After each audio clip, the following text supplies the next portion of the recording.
15 terrifying archaeological discoveries. Unlike anything else in the world, watch before it's gone.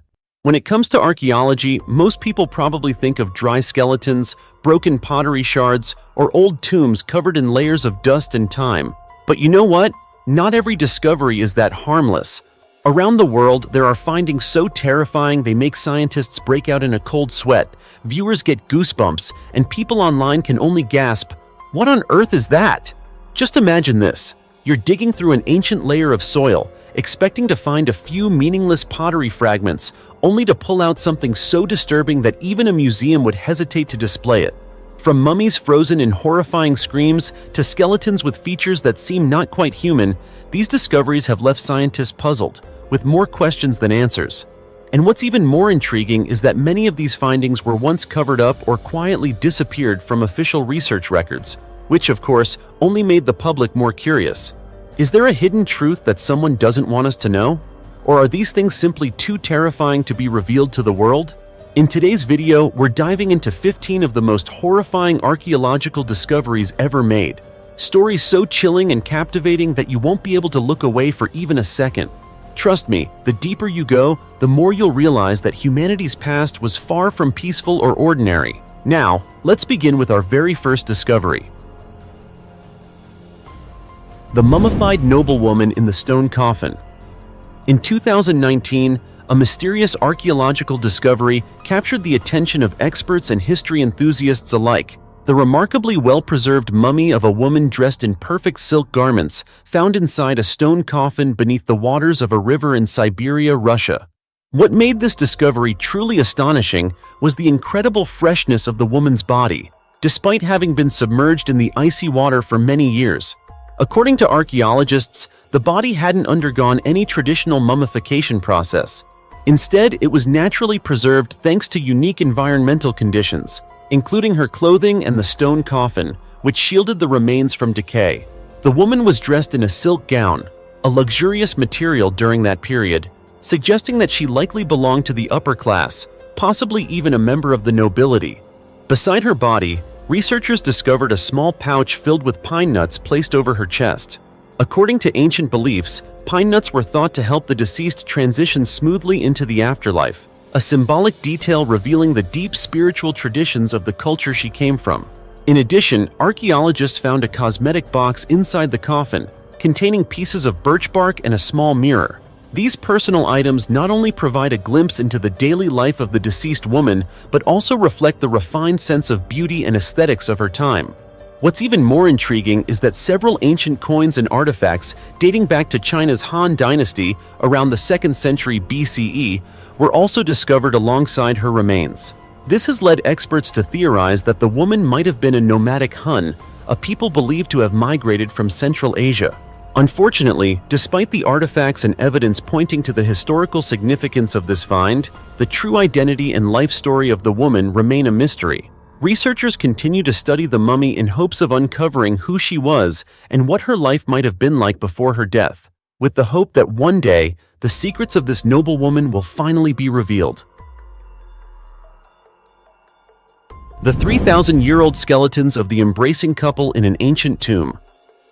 On July 14, 2018, an emotional archaeological discovery was announced in Ukraine, reminiscent of the famous scene from Victor Hugo's The Hunchback of Notre Dame, where two skeletons embrace each other in the story's final moments.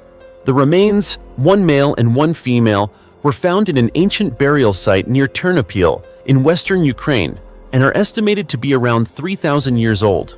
What made this discovery truly remarkable is that the two were not just buried side by side, they were locked in a tender embrace, telling a heartbreaking love story that transcends time. Even more astonishing, after detailed analysis, archaeologists confirmed that only one of them had initially died, while the other voluntarily entered the tomb, embracing their deceased partner and choosing to be buried alive alongside him. The poignant scene immediately evoked comparisons to the tragic love between Quasimodo and Esmeralda, the ill-fated lovers from Hugo's classic novel. According to Professor Mykola Bandrivsky, director of the Transcarpathian branch of the Archaeological Preservation Service, this represents a form of gentle burial, symbolizing the deep affection and reverence present in the prehistoric Vysotskaya or Wysoko culture. Studies of the two skeletons revealed that the man lay on his back, facing the woman, while she lay on her side, her arms wrapped around him, and her legs gently crossed over his. Experts asserted that it would have been impossible to arrange the woman's body in such a natural, intimate position if she had already been dead, clear evidence that she chose to die beside her beloved. Professor Bandrivsky speculated that the woman might have taken poison to end her life peacefully, ensuring she could remain forever with the man she loved. This extraordinary finding offers a powerful glimpse into the Bronze Age beliefs of the Ukrainian people, particularly their strong faith in the immortality of the soul and the eternity of love. In Vysotskaya culture, marriage was seen not merely as a union between two individuals, but as a sacred bond of loyalty and spiritual connection, one that could transcend even death itself. Furthermore, archaeological studies have shown that while many couples were buried separately, their graves were often placed side by side, symbolizing their eternal bond and enduring affection. A discovery like this isn't just fascinating. It's a deeply moving testament to the power of love that endures beyond the grave, don't you think? The 1,000-year-old Peruvian mummy found in a fetal sitting position. Over 1,000 years ago, a 50-year-old woman took her final rest and was naturally mummified in Pachacamac, an important archaeological site near Lima, Peru. Her skeletal remains were discovered in a vast cemetery, just a few feet from an abandoned temple. What truly stood out was the way her body had been buried, in a fetal-like sitting position, a posture deeply symbolic of ancient cultural and spiritual beliefs. To preserve the mummy in its best condition, archaeologists decided to keep her in this exact position throughout the preparation process for public exhibition at the Musée de Confluence in Lyon, France. After careful analysis, experts confirmed that the woman belonged to a pre-Inca civilization, and her remains now serve as an important addition to global archaeological collections that explore death and burial customs across different cultures. Pachacamac, located about 25 miles south of Lima along the Pacific coast, is one of the most significant archaeological sites in South America. In 2012, more than 80 skeletons and mummies, including infants, were discovered there in a 1,000-year-old tomb. Many of these remains are believed to have been victims of ritual sacrifices, reflecting the profound spiritual beliefs of the ancient community. In addition, archaeologists later unearthed around 70 more skeletons and mummies, all buried in the same distinctive fetal sitting posture. It is believed that between AD 800 and 1450, thousands of people lived in this ancient city, following the teachings of Pachacamac, the deity said to have created the first man and woman. The inhabitants of Pachacamac built 17 pyramids and eventually integrated with the Inca Empire, which conquered much of South America. Covering an area of about 1,500 acres of arid land, Pachacamac is considered one of the most important ancient settlements in South America, standing alongside legendary sites like Machu Picchu and the Nazca Lines in both cultural significance and historical value. The solid gold treasure, worth $680,000. What began as an ordinary mountain hike turned into a discovery that made history hold its breath. Two anonymous hikers with no goal beyond enjoying nature stopped by a moss-covered rock wall, and in that moment, they stumbled upon something straight out of a mystery novel. Because what they found wasn't a legend or a game, it was a real treasure. A solid gold hoard worth $680,000, buried deep in the Kirkonosha Mountains of the Czech Republic. From that instant, archaeologists, historians, and internet users alike were drawn into an unsolved mystery. Who hid this treasure? And why? The story began in February, amid freezing weather. A strange glint from an ancient stone wall caught the hikers' attention. As they approached, they noticed something shining. Metal, but strangely untarnished. Carefully, they pulled out an old aluminum can. Inside wasn't milk or water, but 598 gold coins, neatly wrapped in black cloth and stacked in perfect rows, as if the person who hid them had done so deliberately, methodically, and without haste. But that was only the beginning. Just a few steps away, they found another metal container, this time filled with gold jewelry. 16 snuff boxes, 10 bracelets, a comb, a necklace with a tiny key pendant, and even a powder compact. It looked as if someone had opened the vanity drawer of a lady who had lived and vanished long ago. According to Miroslav Novak, head of the archaeology department at the Museum of Eastern Bohemia, which currently safeguards the artifacts, the gold coins alone could be worth $340,000. And if all the jewelry proves to be pure gold, the total value of the treasure could easily double. Yet, money isn't what makes this discovery truly extraordinary. It's the mystery of its freshness. These weren't medieval coins, nor relics from the Roman or Bronze Ages. The newest coin was minted in 1921, meaning the treasure was likely buried less than 100 years ago. For the first time in decades, researchers might actually be able to trace the exact origin of a buried treasure through archives, documents, or even living witnesses. But as experts dug deeper, the story became even stranger. Not a single coin among the nearly 600 had ever circulated in Kirkonosze. About half of them came from Western Europe, including France and Belgium, while the rest originated from the Balkans, Russia, Tunisia, the Ottoman Empire, and parts of Africa. Some Balkan coins even had small holes, a sign they had once been used as jewelry sewn into traditional garments. Dozens of theories soon emerged. Some believed the hoard belonged to a wealthy merchant who buried it during wartime. Others suggested it might have been the spoils of a soldier returning from war. Another popular theory proposed that it once belonged to aristocrats fleeing the chaos of conflict, who never returned to reclaim it. Even internet sleuths joined the debate. Some speculated that it was the personal collection of a prison guard, while others claimed it had once belonged to a wealthy local dentist who mysteriously disappeared during the war years. The historical backdrop of Central Europe only deepened the intrigue. Starting in 1938, the regions of Bohemia and Moravia, where Kirkonosze is located, became engulfed in turmoil. Before World War II, about 120,000 Jewish people lived in the area. Tens of thousands were deported or sent to concentration camps.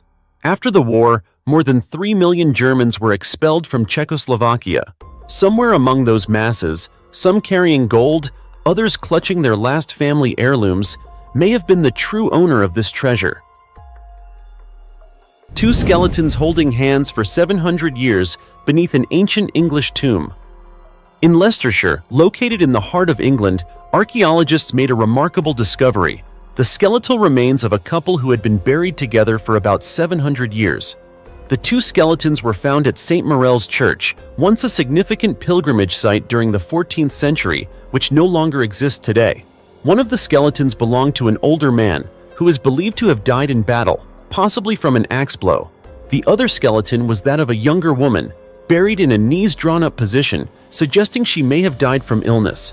The burial site was part of a larger area containing 9 other skeletons, all interred near St. Morell's Church, a sacred place known as a destination for pilgrims throughout the Middle Ages. In addition to the skeletal remains, archaeologists also uncovered numerous silver coins dating from the 11th to the 15th centuries, matching the period when the church was still active.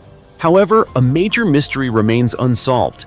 Why was St. Morell's Church chosen as a burial site instead of other, more prominent churches in the area? To answer this question, researchers have proposed a hypothesis. St. Morell's may have been a special resting place for pilgrims, where they sought eternal peace in the church's sacred aura. Of course, this remains a theory. The truth is still uncertain, and further research is needed to confirm it. Historical records first mentioned St. Morell's Church in 1532, but the site was only rediscovered recently thanks to the work of local historian John Morrison. This finding not only helps shed light on the burial customs of the medieval era, but also provides valuable insights into the lives, beliefs, and cultural transitions of people living in Roman and medieval Britain. For anyone passionate about uncovering the mysteries of the past, this discovery is undoubtedly one of the most fascinating and thought-provoking archaeological finds in recent years. The 800-year-old mummy and the mysterious tattoos that shocked the scientific world. An 800-year-old female mummy resting silently within a glass case at the Museum of Anthropology and Ethnology, MAET, in Italy, is gradually revealing secrets that have left archaeologists around the world stunned. It's not the presence of precious jewelry or elaborate burial rituals that has captured their attention, but rather the mysterious tattoos etched across her face. Beneath her time-worn skin lies the trace of an ancient civilization. or perhaps a mystery that has never before been recorded in human history. This mummy has been in the museum's collection since before 1930, yet no archaeological records accompany her. No one knows who she was, where she came from, or which society she once belonged to. That silence makes every new revelation from her remains all the more valuable. Recently, a study published in the Journal of Cultural Heritage unveiled extraordinary findings. Using infrared reflectography, a technique typically applied to detect hidden paint layers beneath artworks, scientists discovered unique tattoos on the mummy's face and wrist. 3 straight lines were found on her right cheek, 1 on her left, and most intriguingly, a strange S-shaped symbol on her right wrist, details never before documented in any Andean archaeological records. These tattoos were created with black ink containing magnetite, a naturally magnetic iron mineral, instead of the usual charcoal pigment. The ink also contained augite, a rare mineral found only in specific areas of southern Peru. Could this indicate that the mysterious woman truly originated from South America? Carbon dating revealed that she died sometime between the 13th and 14th centuries AD, during the period when Andean civilizations like the Inca Empire were beginning to rise. Her seated posture, short-cut straight black hair, and method of body preservation all align with ancient highland South American funerary traditions. These details seem to paint a complete picture of a woman from the Andes. However, just as researchers thought they were closing in on the truth, the mystery deepened once again. The S-shaped symbol on her wrist remains an unsolved enigma. Among thousands of mummies unearthed across the Andes, no similar tattoo has ever been found. Its uniqueness has forced researchers to broaden their perspective. Could it be a religious symbol, a social marker, or the distinctive insignia of an unknown tribe? The scientific community is now divided. One controversial theory comes from archaeologist Aaron Dieter Wolf of the Tennessee Division of Archaeology, who argues that the facial tattoos resemble those of indigenous Arctic or Amazonian peoples, cultures vastly different from the Andes in both geography and custom. If this hypothesis proves true, it could overturn the entire assumption of a South American origin for the mummy. The greatest challenge now lies in solving this mystery without damaging the mummy. Isotopic analysis, a method capable of determining where a person was born and lived, has not yet been performed to preserve the body's integrity. However, the research team led by anthropologist Gianluigi Mangiapane stated that MAAT is considering more advanced studies, including cross-cultural comparisons, to uncover previously unknown connections. The story of this 800-year-old woman is not just a quest to trace the past, it is proof that every ancient relic holds an immense reservoir of human knowledge. The tattoos on her face and wrist, simple at first glance, may turn out, through the lens of modern science, to be the key to unlocking a vanished civilization. This woman may once have lived, loved, fought, or perhaps served as a healer, a leader, or simply an ordinary member of her community. But whoever she was, through the tattoos preserved on her time-hardened skin, she is telling a story, one that modern humanity has yet to fully understand. And perhaps that is exactly what makes her one of the most captivating archaeological mysteries of the 21st century.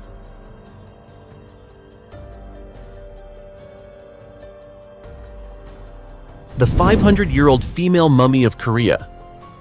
When people hear the word mummy, most of us instantly picture the ancient pharaohs of Egypt, magnificent tombs, golden coffins, and the splendor of royal burials. However, few realize that Korea, a country with a long and rich cultural history, is also home to some extraordinary mummies that offer deep insight into the lives of people during the Joseon dynasty, one of the most prosperous eras in Korean history. Recently, researchers made a shocking discovery: the 500-year-old mummy of a woman believed to have been the wife of a high-ranking official during the Joseon period.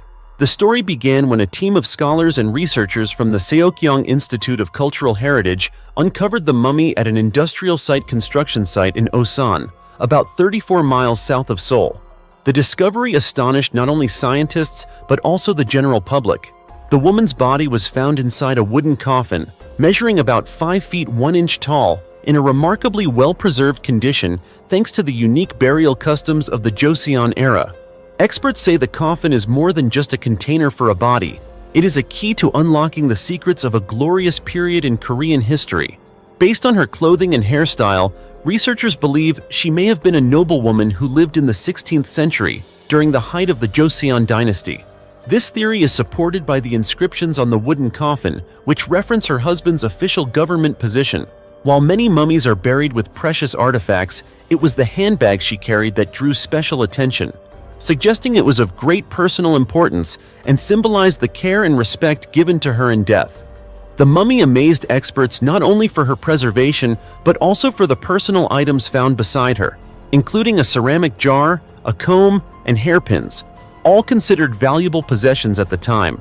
Even more intriguing was her Joseon-era attire, which allows historians to study the fashion and lifestyle of women during that period. Kim Woo-rim, head of the excavation team, stated that this is one of the rarest discoveries of a mummy preserved in nearly perfect condition. This remarkable state of preservation enables researchers to perform in-depth analyses and gain new understanding of daily life during the early Joseon dynasty. Preliminary findings also suggest that the woman may have died from a chronic illness, given her thin frame and delicate facial features. One of the most distinctive characteristics of Korean mummies is that their internal organs remain intact, unlike the Egyptian mummification process, where the organs were removed before preservation. Keeping the organs inside not only prevented decay, but also provides scientists with a rare opportunity to study ancient diseases, diet, and medical practices. John Sung-ho, a researcher at the Seokyong Institute, explained that this discovery perfectly aligns with Joseon burial traditions, where members of the nobility were interred in airtight wooden coffins coated with plaster, creating a vacuum-like environment that slowed decomposition. Such mummies are invaluable to modern science, offering a window into the culture, health, and beliefs of people who lived centuries ago. Each discovery like this reminds us that the fragments of the past are not just remnants of time, but living stories, tales of civilizations, dynasties, and the people who once shaped history. The 2,500-year-old Sangay settlement in the Amazon rainforest.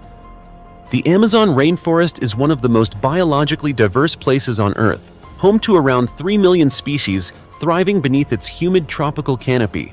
Yet, due to its dense vegetation and harsh environment, the Amazon has long been considered inhospitable to the kind of large, ancient civilizations found elsewhere in the Americas.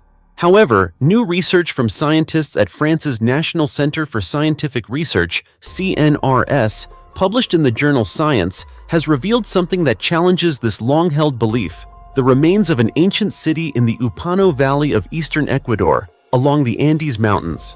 Using LiDAR, light detection and ranging technology, to map about 115 square miles, researchers discovered evidence of a 2,500-year-old settlement called Sangay, which may have once been home to 10,000 people, possibly even up to 100,000 at its peak. According to the study, this discovery has completely changed how we view ancient Amazonian culture. Until now, most people imagined early Amazonian inhabitants as small scattered groups, often semi-nomadic, living in simple huts and clearing patches of land to survive. But the new findings reveal that ancient Amazonians built and lived in complex urban environments, far more sophisticated than previously thought. Whoever lived in this region likely thrived from around 500 BC to between AD 300 and 600. LiDAR scans revealed multiple layers of structures, including plazas, road systems, and drainage networks. One particularly impressive feature is a complex network of roads stretching nearly 6 miles, appearing to connect various urban centers, much like the Maya civilization did in Mexico and Guatemala. Even more fascinating is the precision of these roads.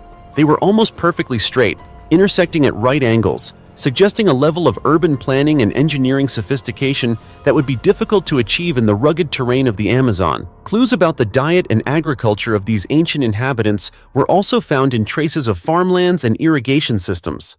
Scientists believe they cultivated corn, beans, sweet potatoes, and cassava, sustaining a stable and organized urban population. According to researchers, as much as 90% of the Amazon's historical record remains undiscovered.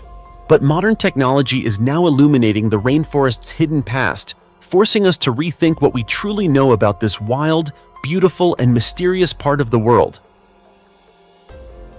The 1,000-year-old Viking boat grave of a woman on Senja Island. In 2023, on a field near the village of Sand on Senja Island, Norway, archaeologists accidentally uncovered one of the rare Viking boat graves that still retains a remarkably well-preserved structure. But what makes this discovery truly extraordinary isn't just its age, over 1,000 years old. It's the mysterious identity of the person resting within the wooden boat, an individual whose remains and artifacts all point toward being a woman, possibly a female leader or a member of the Viking nobility. The burial boat, measuring about 17.7 feet long, was intricately crafted from wooden planks fastened with iron nails, wooden pegs, and even plant fibers and animal sinews, a testament to the Vikings' advanced craftsmanship at the time. Inside the boat, archaeologists found the skeletal remains laid with the head pointing north, an arrangement likely carrying ritualistic or spiritual meaning. What caught researchers' attention most was the presence of a dog, carefully placed at the feet of the deceased. According to archaeologist Anja Roth-Niemi from UiT, the Arctic University of Norway, dogs frequently appear in Viking burials, symbolizing the special bond between humans and animals in that era. Unlike horses, which were often sacrificed and buried in dismembered form, dogs in boat graves were typically buried whole, as faithful companions accompanying their masters into the afterlife. Although the exact sex of the skeletal remains has not yet been confirmed, the grave goods offer compelling clues suggesting it belonged to a woman. Two finely crafted oval brooches, intricately carved and decorated with silver wire, were found, an adornment style never before discovered in male graves. The design of these brooches indicates they were made during the Viking Golden Age, roughly between AD 900 and 950. But that wasn't all. The grave contained a small archaeological treasure trove of diverse artifacts, including an iron sickle, two disc-shaped beads possibly made of amber, and a mysterious object, either a sword or a weaving batten crafted from whalebone. These items not only reflect the high social status of the buried individual, but also hint at her multifaceted role in Viking society. Perhaps a powerful woman who held both ritualistic and economic responsibilities, or even a vulva, a priestess and spiritual leader within the Norse world. This boat grave, with its well-preserved construction and rich burial offerings, adds an essential piece to the historical puzzle of Viking civilization, a society not only defined by fierce warriors, but also by powerful figures who defied traditional expectations. If I were to say that within the hull of this ancient boat lies not merely a skeleton, but an unfinished story, one slowly being uncovered through the layers of time, well, that wouldn't be an exaggeration at all. The mummies in the Spirit Cave. In 1940, two archaeologists, Sidney and George Wheeler, made one of the strangest archaeological discoveries in history: two mummies found inside the Spirit Cave in Nevada. After being unearthed, these mummies sparked countless questions about their origin and the time period they came from. According to experts, the two mummies were wrapped in a mat-like material made from reeds and buried deep underground. One body was buried more shallowly, while the other was placed much deeper, a difference that suggested a variation in burial practices. After the discovery, the mummies were transported to the Nevada State Museum for scientific examination. At first, researchers estimated their age to be around 1,500 to 2,000 years old. However, later findings completely astonished the scientific community. In the 1990s, new research revealed that one of the mummies, a male, dated back approximately 10,600 years. That means this man lived more than 10,000 years ago, and he was about 40 years old when he died. This discovery made the male mummy the oldest ever found in North America, a finding that sent shockwaves through the archaeological world. Further studies, particularly DNA analyses, revealed that the mummy belonged to an indigenous American lineage. After years of detailed research, a team led by Professor Eska Willerslev, an evolutionary biologist and geneticist at the University of Cambridge, confirmed that this ancient individual was an ancestor of the Falin Paiute Shoshone tribe, a Native American group native to the Nevada region. In the end, the story of the two Spirit Cave mummies has shed light on an untold chapter of North America's ancient history, revealing not only the deep ancestral roots of the continent's indigenous peoples, but also the profound mysteries still buried within its distant past. Human remains in a plane, missing for 17 years.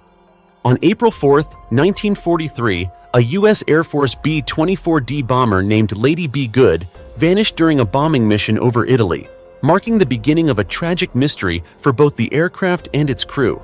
It was Lady B. Good's very first mission, and it became the only plane in its squadron that never returned to base in Libya. At first, authorities believed the aircraft had crashed into the Mediterranean Sea, prompting an extensive search operation. However, no trace of Lady B. Good was ever found.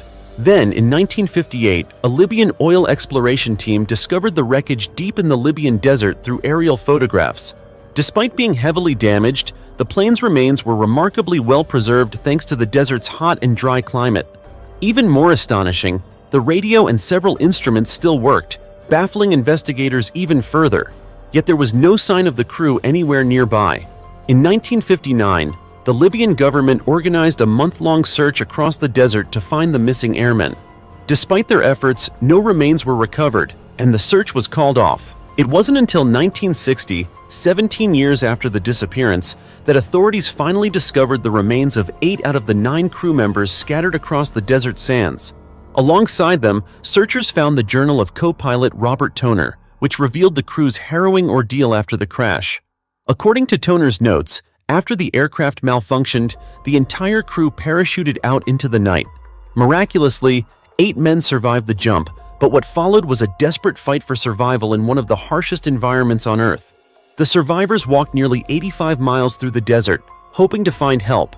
After days of exhaustion and dehydration, 5 of them collapsed and died, while 3 others continued onward until they too succumbed to the desert. One crewman, Vernon L. Moore, the plane's gunner, was never found.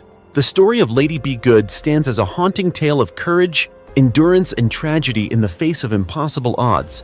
It serves as a timeless reminder of the brutal reality of war, and a hope that humanity will one day live forever in peace, free from its horrors.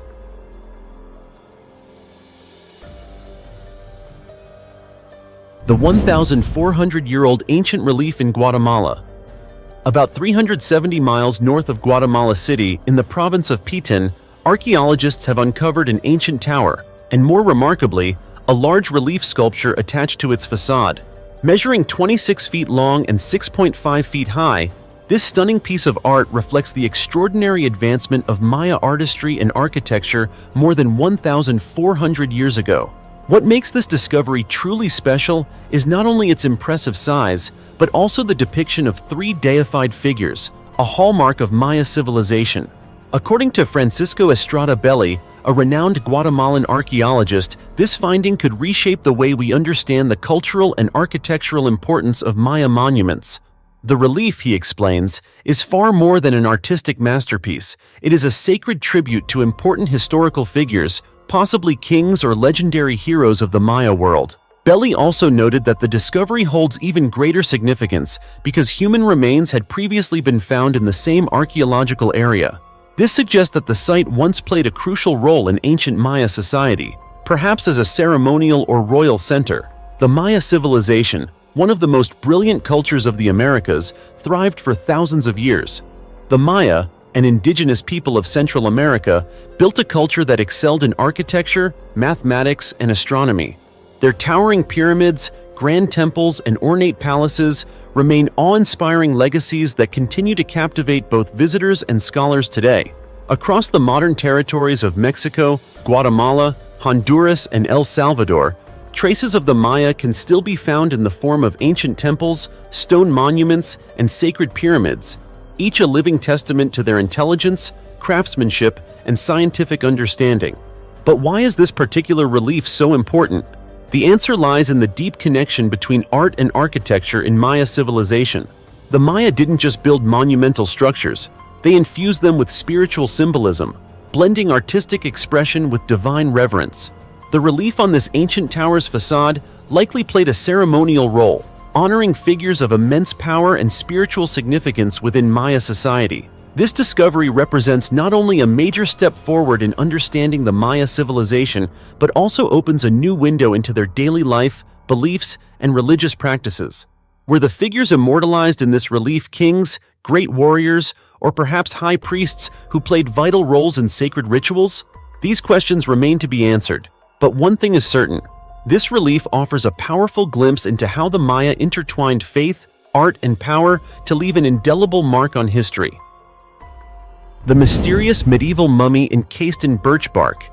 Near the village of Salikard in Tyumen Oblast, Russia, archaeologists have recently discovered and excavated a mysterious medieval mummy wrapped in birch bark, located about 18 miles south of the Arctic Circle. This mummy is believed to be the remains of a child or adolescent who lived during the 12th or 13th century. The area where the mummy was found is thought to be a medieval cemetery known as Zeleny Yar. What makes this site remarkable is the unique burial methods, unlike anything else found in the surrounding region. Alongside the mummy, experts also uncovered several bronze artifacts, leading them to theorize that the individual might have had connections to Persia. The body was encased in a thin layer of metal, then wrapped in birch bark and buried deep beneath the frozen ground. The entire birch bark cocoon measured about 4.3 feet long and 12 inches wide. The layer of copper acted as a protective shield, preventing oxidation and keeping bacteria from decaying the body. Additionally, the frigid climate of the region naturally dried and preserved the remains, creating a remarkably unusual burial practice that differed from any others previously known.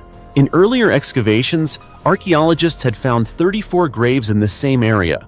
Among them, 5 mummies were covered with copper and wrapped in reindeer, beaver, or wolf fur. However, the excavations were halted in 2002 after local residents protested, believing the process disturbed the spirits of their ancestors. If this newly discovered birch bark cocoon indeed contains a preserved mummy, it would be the first mummy unearthed in the region since 2002. Currently, the cocoon is being stored at the Shemenovsky Museum inside a special refrigerated chamber. In the near future, archaeologists plan to carefully open the cocoon to uncover the truth hidden beneath its thick layers of birch bark. The 5,500-year-old stone tomb in Poland. During an excavation near the village of Dębiany, located in the peaceful Świętokrzyski province in central Poland, archaeologists stumbled upon one of the most mysterious and monumental prehistoric architectural complexes ever found in the country. It all began when the team noticed a peculiar quadrilateral-shaped terrain surrounded by a shallow ditch, a rare but intriguing detail. Almost as if guided by intuition from the past, the researchers immediately launched a geophysical survey to learn more. What they discovered not only astonished them, but also opened a window into the distant prehistoric past of European civilization. Beneath layers of soil, a massive stone complex began to emerge, a monumental testament to the construction skills and social organization that existed some 5,500 years ago. What particularly caught the researchers' attention was the presence of dozens of ancient tombs, each lined with wooden stakes, a technique completely different from the stone linings typically seen in other megalithic sites across Poland.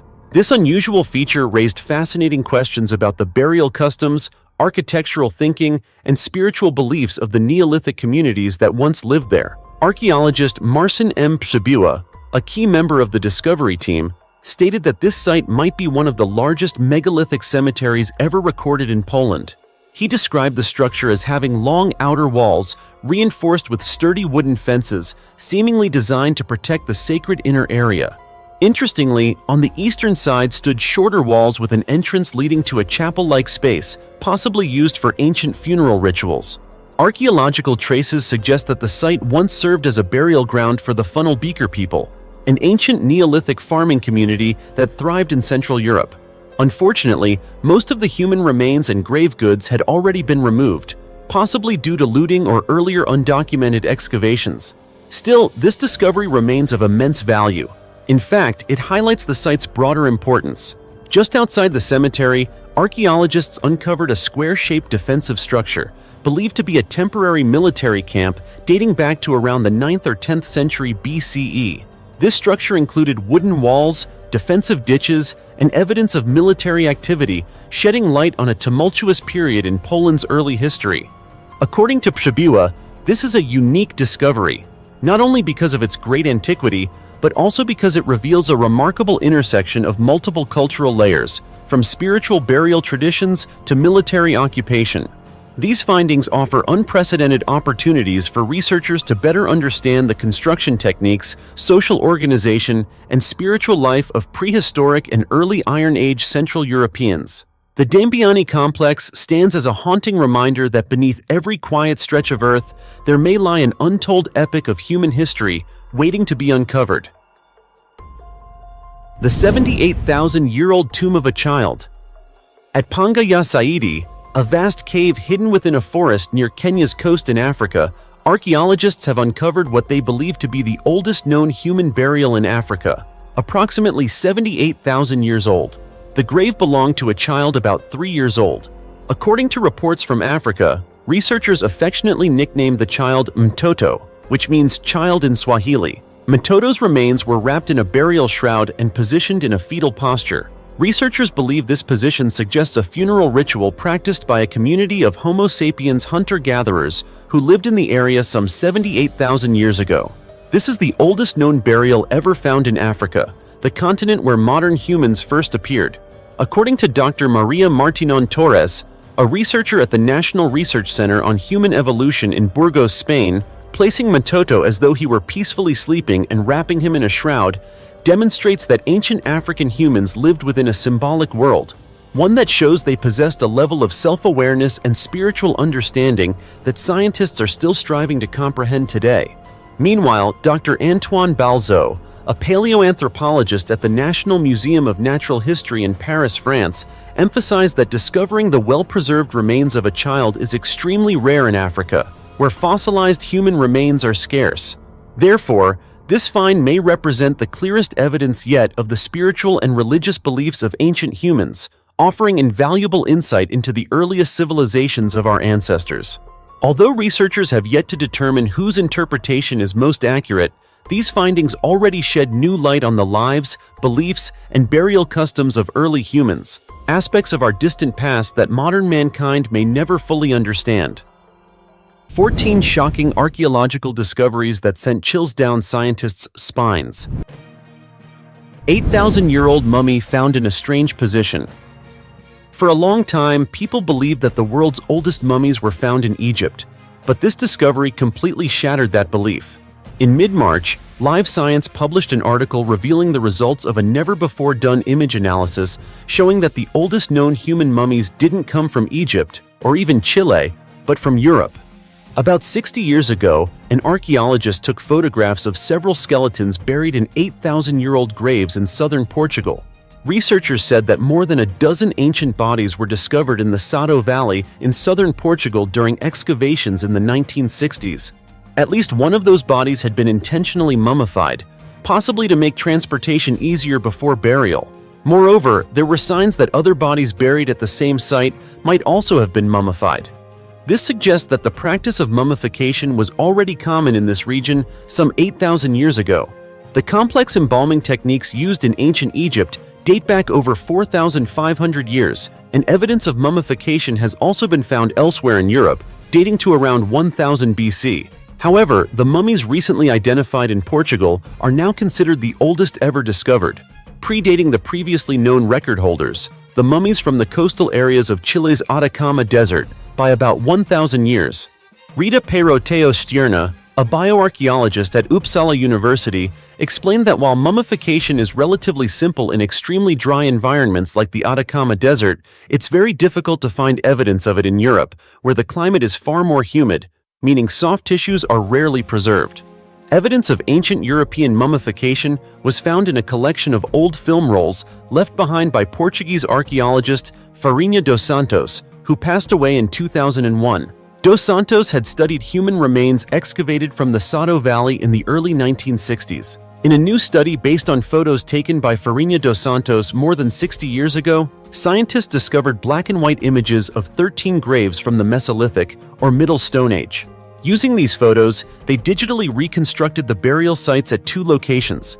They observed that the bones of one skeleton appeared hyperflexed, meaning the arms and legs had been bent far beyond their natural range of motion, suggesting that the body had been tightly bound after death. Photos of one skeleton excavated from an archaeological site in the Sado Valley also showed clear signs that it had been mummified before burial roughly 8,000 years ago. What's more, the bones of the skeleton remained connected after burial, even though small foot bones, such as the phalanges, usually separate completely as the body decomposes. Strangely, there was no evidence that the soil around the grave had shifted, which would normally occur as a body's soft tissues decayed. This suggests that decomposition never took place. Tests conducted on these remains indicate that ancient people in the Sado Valley may have performed specific procedures to mummify the dead. Experts believe that the prehistoric inhabitants likely tied the bodies with ropes and placed them on raised platforms to allow bodily fluids to drain away while minimizing contact with the corpse. Another possibility is that they used fire to dry the bodies and gradually tightened the ropes over time as the remains shrank. According to archaeologist Peroteo Stierna, if some of these bodies were transported from elsewhere to be buried in the Sado Valley, mummification would have made the corpses smaller and lighter, making it much easier to carry them over long distances. Remains of a teenage couple, buried with gold unearthed in ancient tomb. In 2019, archaeologists in Kazakhstan discovered the remains of a teenage couple dating back about 4,000 years. The two skeletons were found facing each other, an arrangement never before seen in ancient burials in this country. The pair, believed to have been around 16 or 17 years old, may have belonged to noble or high-status families. What drew even more attention from researchers was the discovery of numerous precious objects buried with them, including gold, bronze, bracelets, necklaces, rings, and gold earrings found on the girl's skeleton. Archaeologist Igor Kukushkin stated that the find was particularly striking because the two were buried face-to-face, resembling a symbol of eternal love. One theory suggests that the couple might have been deeply in love before their deaths and chose to be buried together in hopes of remaining side by side forever. However, the cause of their deaths remains a mystery that continues to intrigue researchers.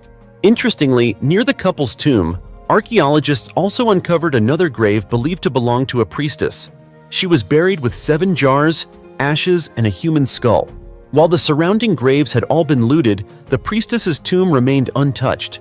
This odd detail led archaeologists to speculate that something inside her grave might have frightened the grave robbers. Furthermore, the number 7 held deep symbolic significance in ancient cultures, adding another layer of mystery to the site. Kazakhstan has long been known as a treasure trove of remarkable archaeological discoveries. Just a year earlier, in 2018, a stunning cache of gold jewelry dating back 2,800 years had been unearthed there.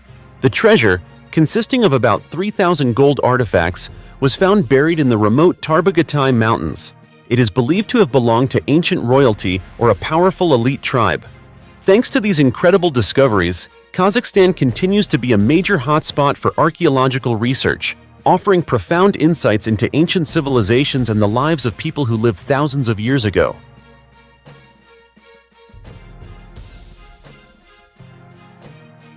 The world's heaviest 2,400-year-old coffin. When it comes to Chinese archaeology, it's nearly impossible to determine whose ancient tomb was the most magnificent or luxurious. Over the years, countless ancient burial sites have been unearthed, each revealing an astonishing number of priceless artifacts, such as the famous Mawangdui tombs or the tomb of the Marquis of Haihun. These excavations uncovered treasures of immense historical and cultural value. However, if one were to ask which ancient tomb contained the heaviest coffin ever discovered, the answer would undoubtedly be the coffin from the tomb of Marquis Yi of Zeng Ho Yi, in Suizhou, Hubei province. The discovery of Marquis Yi's tomb shocked all of China. Its scale was several times larger than that of the Han Dynasty Mawangdui tombs in Changsha. Excavated over an area of about 2,370 square feet, the site revealed a stunning collection of national treasures, such as the world-famous Bianzhong bronze bell set of Marquis Yi, an intricately carved jade pendant featuring dragons and phoenixes, and a majestic bronze crane standing atop a stag. These relics are all classified as top-tier national treasures and have captivated archaeologists worldwide.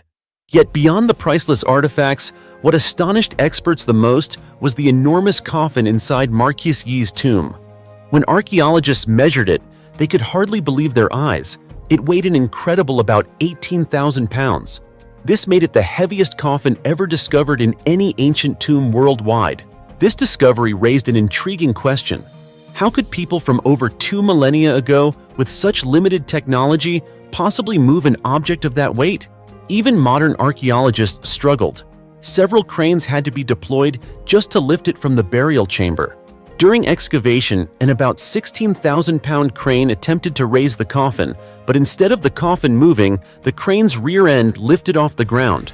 The coffin's lid alone weighed around 4,000 pounds, a truly astonishing feat of ancient engineering. Interestingly, one side of the coffin had a small door, believed to serve as a symbolic passage for Marquis Yi's spirit to enter and exit the afterlife. Marquis Yi of Zheng was the ruler of the ancient state of Zheng, also known as the state of Sui, a vassal state under the Zhou dynasty during the spring and autumn and warring states periods. According to historical records, Zheng was a small kingdom neighboring the powerful state of Chu. Fearing Chu's might, Marquis Yi paid heavy tribute each year, offering vast amounts of gold, jewels, and even beautiful women to the king of Chu in hopes of preserving his kingdom. However, after Marquis Yi's death from illness, his descendants could no longer afford to offer such tributes. As a result, the king of Chu launched a campaign that ultimately destroyed the state of Zheng. Further archaeological and historical research revealed that Marquis Yi was, in fact, an extremely vain and self-serving ruler. Many of the relics found in his tomb bore inscriptions linked to him, but numerous objects showed signs of deliberate alteration. For example, on a bronze plate originally inscribed with his grandfather's name, Marquis Yi had his own name carved over it. In ancient times, this was considered an act of grave disrespect and filial impiety. Even more disturbing was the discovery of 22 coffins inside Marquis Yi's tomb. Among them, 21 contained the remains of young women, the oldest around 26 years old and the youngest only about 13. The tallest woman measured roughly 5 feet 3 inches, while the shortest was just over 4 feet 7 inches. Another coffin held the remains of a dog, believed to have been Marquis Yi's beloved pet.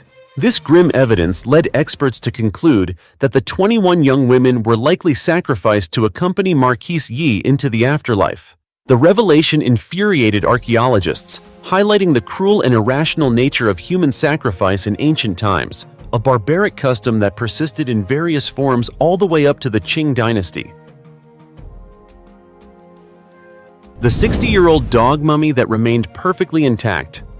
Workers from the Georgia Craft Corp. Lumber Company were stunned when they discovered the body of a hunting dog sticking out from the middle of a hollow oak tree trunk. What shocked everyone most was that the dog's body had been astonishingly well preserved, essentially mummified inside the tree for nearly 60 years, without the use of any Egyptian embalming techniques. Experts believe the hunting dog became trapped while chasing an animal around 1960. It likely jumped into the hollow opening of the oak, but because the space was too narrow and the hollow extended high up, the poor animal couldn't escape or catch its prey. No one noticed its predicament, and it eventually died inside, completely sealed within its wooden prison. But the real mystery puzzled scientists. How could a dog remain intact for decades without any preservation methods? To answer this, anthropologist Christina Kilgrove from the University of West Florida analyzed the phenomenon. She explained that normally, when a human or animal dies, bacteria inside the intestines begin to consume the body from within, triggering decomposition. This is the gruesome part. Microorganisms multiply, gases build up, the body bloats, and bacteria, fungi, and scavengers soon appear to break down the remains. However, the key to this mystery lies in the very material that caused the dog's death, the chestnut oak tree, which also became its perfect coffin. Oak wood contains tannins, a natural substance used in leather tanning that prevents decay. Tannins are natural desiccants. They remove moisture and dry out the surrounding environment. Kilgrove explained that in a low-humidity environment, microbial activity is drastically reduced, effectively halting decomposition. In addition, the structure of the oak created an upward air current, meaning no scavengers or insects could detect the dog's scent inside the tree. As a result, the animal's body naturally dried out and became mummified rather than decomposing. Today, the mummified dog, often affectionately referred to as Stucky, is on display at the Southern Forest World Museum in Georgia. The discovery not only moved those who found it, but also provided researchers with valuable insight into how natural desiccants like tannins can preserve organic remains so perfectly, even without human intervention. A special mummy found among 30 ancient Egyptian tombs. In June 2024, Archaeologists and researchers unearthed more than 30 ancient tombs in Aswan, a city along the Nile River shrouded in mysteries from the Greco-Roman period. These tombs are not merely resting places for mummies. They tell vivid stories about the lives and deaths of those who once lived in one of North Africa's busiest trading ports. Specifically, archaeologists discovered mummified families buried together, along with artifacts such as coffins, cartonnage panels, clay jars decorated with grapevine motifs, and small altars. According to Dr. Patrizia Piacentini, an Egyptologist from the University of Milan, this area was once a wealthy and significant commercial hub, reflecting the cultural exchange between North Africa and surrounding regions. The tombs date from approximately 332 BCE to 395 CE, a time when Egypt experienced tremendous upheaval under Persian, Greek Ptolemaic, and later Roman rule. What makes these tombs particularly fascinating is their rock-cut design, featuring multiple levels, some reaching up to 10 stories high, an architectural style rarely seen in tombs from this era. Interestingly, archaeologists also identified a clear social hierarchy within the cemetery. The upper-class elite were buried at the hilltops, while middle-class individuals rested in the lower tiers. Analyses revealed that 30 to 40% of the mummies were children, ranging from newborns to about 2 years old, suggesting that a deadly epidemic may have devastated many families. This theory was reinforced after researchers discovered 2 mummies initially thought to be a mother and child, but later determined through testing to be siblings. To uncover more about the causes of death, the team collaborated with doctors at Aswan University Hospital, conducting X-rays and CT scans. The results indicated that anemia and infectious diseases were the leading causes of death, with some individuals showing signs of tuberculosis, a disease that may have wiped out entire households. Dr. Piacentini emphasized, "This discovery is truly remarkable and full of promise, offering many new aspects we are still trying to understand. These ancient tombs are not merely relics of a distant past, they are powerful reminders of life, death, and the enduring culture of those who once thrived in this ancient land thousands of years ago." The Red Queen in the Ancient Stone Coffin. Over 20 years ago, Mexican archaeologist Fanny Lopez Jimenez and her colleagues made a stunning discovery: the remains of the Red Queen inside a tomb dating back to around 600 to 700 CE in Palenque, Mexico. To this day, experts have been unable to fully unravel the mystery surrounding this skeleton. The remains were nicknamed the Red Queen because the entire body was preserved in a coating of bright red cinnabar, a mercury-based mineral once used in sacred rituals. Adding to the intrigue, a jade bead crown was found encircling her skull. Archaeologists also uncovered hundreds of green fragments believed to be pieces of a jade funerary mask that had deteriorated over time. Covering the Red Queen's body were valuable ornaments, pearls, jade jewelry, and seashells, items that symbolized status and wealth. According to scientific analyses, the Red Queen died at about 60 years old, with a diet that primarily consisted of meat and remarkably strong, well-preserved teeth. However, no inscriptions or identifying artifacts were found in the tomb to confirm who she truly was. Based on the items discovered, archaeologist Lopez Jimenez theorized that the Red Queen might have been a royal woman connected to Kinich Janab Pakal I, one of the most famous kings of the Maya civilization. This speculation arises from the fact that Temple 13, where her remains were found, is a smaller pyramid structure located right next to the tomb of King Pakal. Yet all of this remains speculative. For over 2 decades, researchers have worked tirelessly to determine the Red Queen's true identity, but no definitive answer has emerged. And so, even after thousands of years, the identity of the mysterious Red Queen remains an enigma, leaving future generations to wonder who she really was and what secrets her crimson tomb still holds. The bio-armor found in a 2,500-year-old ancient tomb. Around 2,500 years ago in northwestern China, archaeologists discovered an extraordinary suit of armor crafted from over 5,000 small leather scales, intricately arranged to overlap like the scales of a fish. This remarkable finding has captured the attention of researchers worldwide, shedding new light on the sophistication of ancient military technology. The armor was designed in the shape of a vest, allowing the wearer to easily put it on without assistance. According to Patrick Wertman, the lead researcher from the Institute of Asian and Oriental Studies at the University of Zurich, this piece represented a lightweight, flexible, and highly effective form of defensive clothing. The armor was later recognized as one of the earliest examples of bio-inspired military technology, a design concept modeled after nature itself. The overlapping leather scales, resembling those of a fish, formed a durable protective surface capable of deflecting strikes, stabs, and arrows. Maike Wagner, scientific director at the German Archaeological Institute, described it as one of humanity's most unique early innovations in body protection during warfare.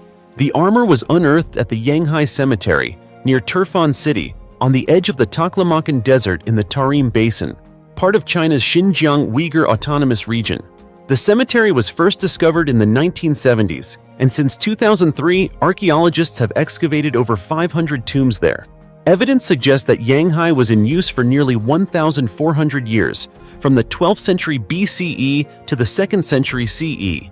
Although no written records from the inhabitants have survived, ancient Chinese historians describe the people of the Tarim Basin, known as the Cheshi, as skilled herders, horsemen, and archers. This leather scale armor is considered one of the rarest archaeological discoveries of its kind. Another well-known example of such armor was found in the tomb of Pharaoh Tutankhamun in Egypt, dating to the 14th century BCE, which remains one of the few well-preserved specimens. A separate leather scale armor, dating between the 8th and 3rd centuries BCE, is currently displayed at the Metropolitan Museum of Art in New York. When restored, the Yanghai armor was found to consist of 5,444 small leather scales and 140 larger ones, likely made from cowhide. These scales were arranged in horizontal rows and tightly bound together with leather cords through small slits, forming a durable overlapping structure.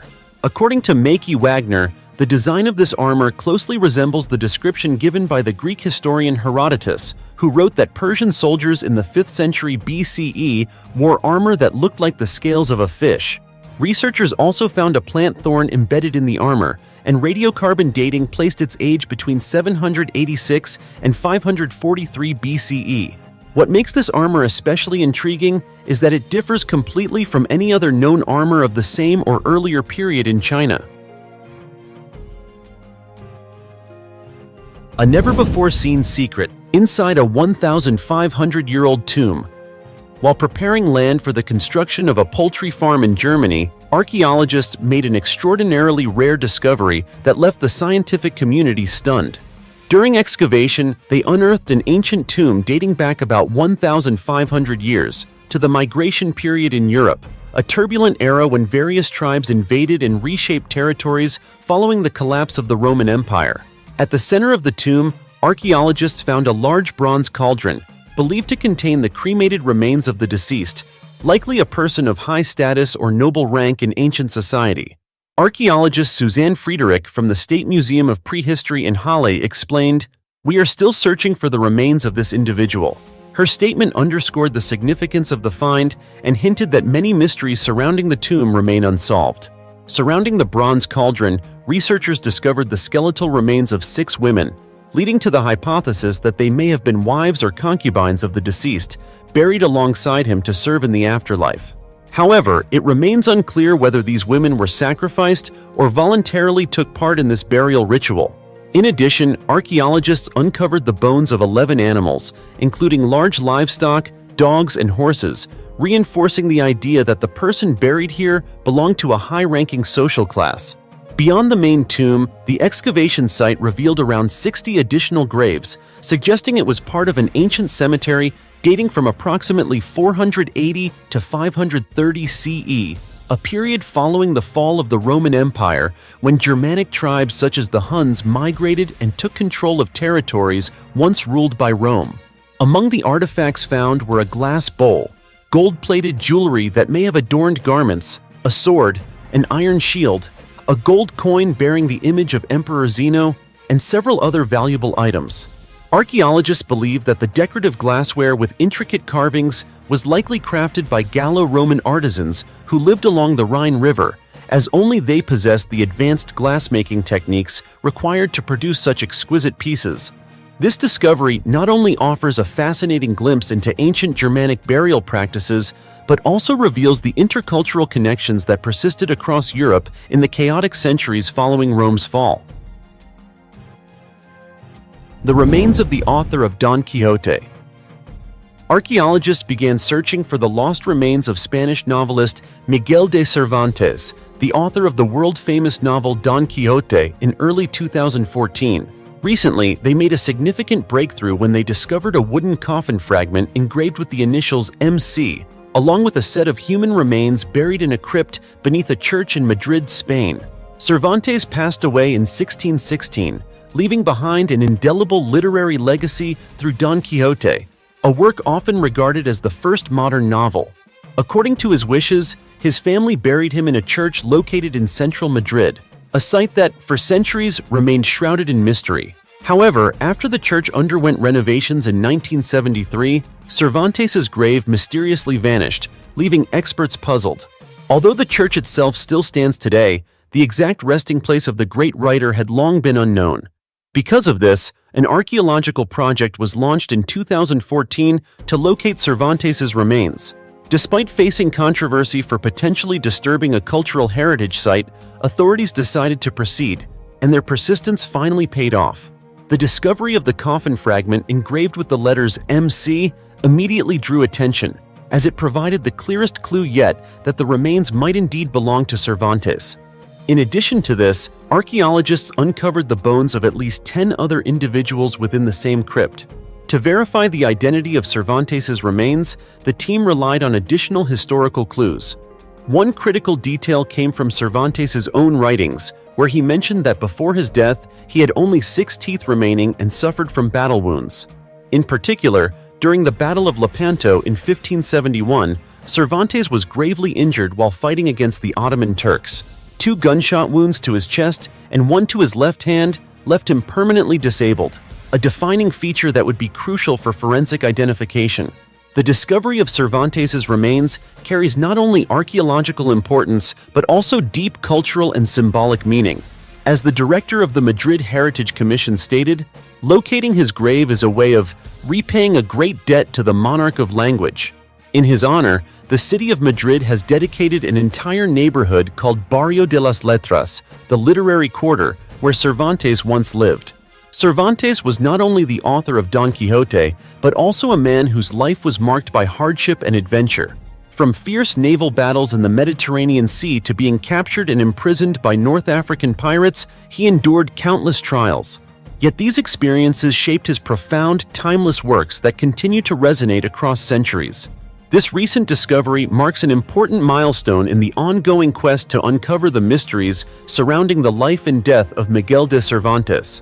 It is hoped that upcoming scientific analyses will confirm with certainty whether the recovered remains truly belong to the legendary author, allowing the world to honor him fully as the man who forever changed the course of Spanish and world literature. Ancient treasures and mysteries inside a 2,000-year-old tomb.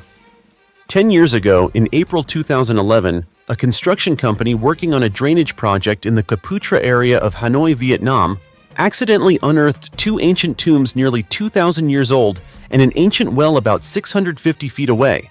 The discovery immediately drew nationwide attention in Vietnam because of its immense historical value, while archaeologists were thrilled to uncover artifacts that could offer deeper insights into the daily lives of ancient Vietnamese people. At that time, while the construction team was digging about 6.5 feet underground to install a sewer system, the excavator bucket struck a row of bricks, revealing the first tomb. Inside, the tomb floor was covered with a thick layer of mud about 14 inches deep. The workers stopped immediately and contacted the Hanoi Department of Cultural Heritage. When the excavator operator shifted slightly, about 5 feet from the previous spot, the machine unexpectedly hit the roof of a second tomb, cracking part of it open and exposing a layer of mud that filled nearly 1/3 of the tomb's interior. Archaeologists quickly arrived at the site to begin their survey. The initial excavation revealed 2 tombs, one large and one smaller, located at a shallower depth. According to Associate Professor Dr. Nguyen Lan Kuong, then Deputy General Secretary of the Vietnam Archaeological Association, these tombs stood out from all others previously found. Running along the outer roof of the larger tomb was a row of arched locking bricks, a feature never seen before. From above, the two tombs looked like two fish lying parallel in a northwest-southeast direction, each with fin-like ridges along their tops. The larger tomb's bricks were decorated with ancient coin and lozenge patterns, while the smaller tomb featured mostly fishbone motifs with a few lozenge designs. But the most puzzling mystery was the discovery of 40 ancient Chinese characters carved inside the larger tomb, each combining the radical earth on the left and wood on the right. Dr. Kyung consulted multiple experts in classical Chinese studies, not Sino-Nam scholars, yet none could decipher their true meaning. During excavation, archaeologists recovered 28 artifacts from the large tomb, including 16 bowls, plates, and ceramic vases, both glazed and unglazed, 9 rusted iron nails, 1 blue glass bead, a small rectangular greenish stone slab, and a thin copper bowl that had been shattered. Most intriguingly, they discovered a layer of charred rice and grains at the bottom of the tomb. When cleaning the artifacts later, the team found 2 small bowls filled with burnt rice grains, some of which still retained husks and stems. The grains were round to oval in shape, measuring about 0.07 to 0.1 inches in length-to-width ratio.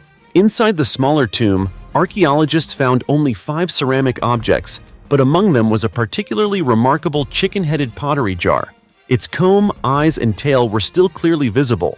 This was considered the most valuable artifact from the entire excavation. Both tombs lacked any trace of wooden coffins or human remains. According to Dr. Kyung, this was likely because the organic materials had completely decomposed over time, just as in most tombs from the Northern Domination period in Vietnam. Based on the brick dimensions and ceramic styles, Dr. Kyung dated both tombs to the 6 Dynasties period, between the 4th and 6th centuries CE, with the larger tomb being slightly older. As for the ancient well discovered about 650 feet away, the excavator had damaged a few of the upper brick layers, but the well shaft itself remained mostly intact. The bricks lining the well varied in age, from the 6th century to as late as the 15th century, indicating that local residents had used it continuously for nearly a millennium. This confirmed the long-term settlement of communities living along the Red River, near the outskirts of the ancient Dai La citadel. The late historian and Hanoi scholar Nguyen Vinh Phuc told the press shortly after the discovery that this area once served as a market town or administrative center of ancient Giao Châu, northern Vietnam. Many Han-era tombs had previously been found in the vicinity. He remarked, "The discovery of 2 ancient tombs and a well in the Saputra urban area is not surprising. Wherever people once lived, there were the dead to be buried, and water sources for the living." He further noted, "If we continue excavations here, we might uncover many more tombs." What makes this find remarkable are several artifacts never before seen in Hanoi, such as a bronze kettle, iron nails, and even grains of rice, all of which paint a vivid picture of a flourishing and prosperous civilization that once thrived in this very land. Turtle fossil and egg nest beneath the ruins of a buried city. Beneath the thick layers of ash and dust that have blanketed the ancient city of Pompeii, a place swallowed by Mount Vesuvius more than 2,000 years ago, a strange secret has recently been uncovered. During a new excavation, archaeologists discovered a fossilized turtle and its nest of eggs lying deep under the clay floor of what was once an ancient warehouse. What seemed at first like a small discovery has turned out to be a remarkable window into the daily life and unsolved mysteries of Pompeii's ancient residents. The astonishment lies not only in the fossil itself, but also in where and how it was found. Unlike most remnants of Pompeii, which were buried beneath volcanic ash from the eruption of AD 79, this fossil was located beneath a layer of clay, and evidence suggests that the turtle died long before the eruption ever took place. This fact has led scientists to question the cause of its death. Was it a mere natural accident, or could it be connected to ritual or religious practices of the ancient Pompeians? The deliberate burial of a turtle with its eggs beneath the floor of a man-made structure makes the second hypothesis especially compelling. In many ancient cultures, turtles symbolized longevity, the universe, or fertility. It's possible that the people of Pompeii also regarded the turtle as a sacred symbol of life and creation.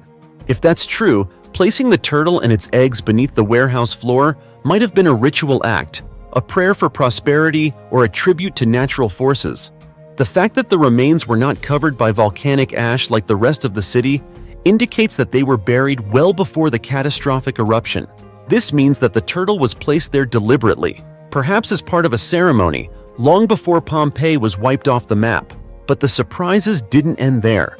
Alongside the turtle and its eggs, archaeologists uncovered fragments of frescoes and everyday artifacts dating back to the 1st century BC, nearly 100 years before Pompeii's destruction. These finds help paint a vivid picture of daily life, aesthetics, and artistic activity in the bustling Roman city.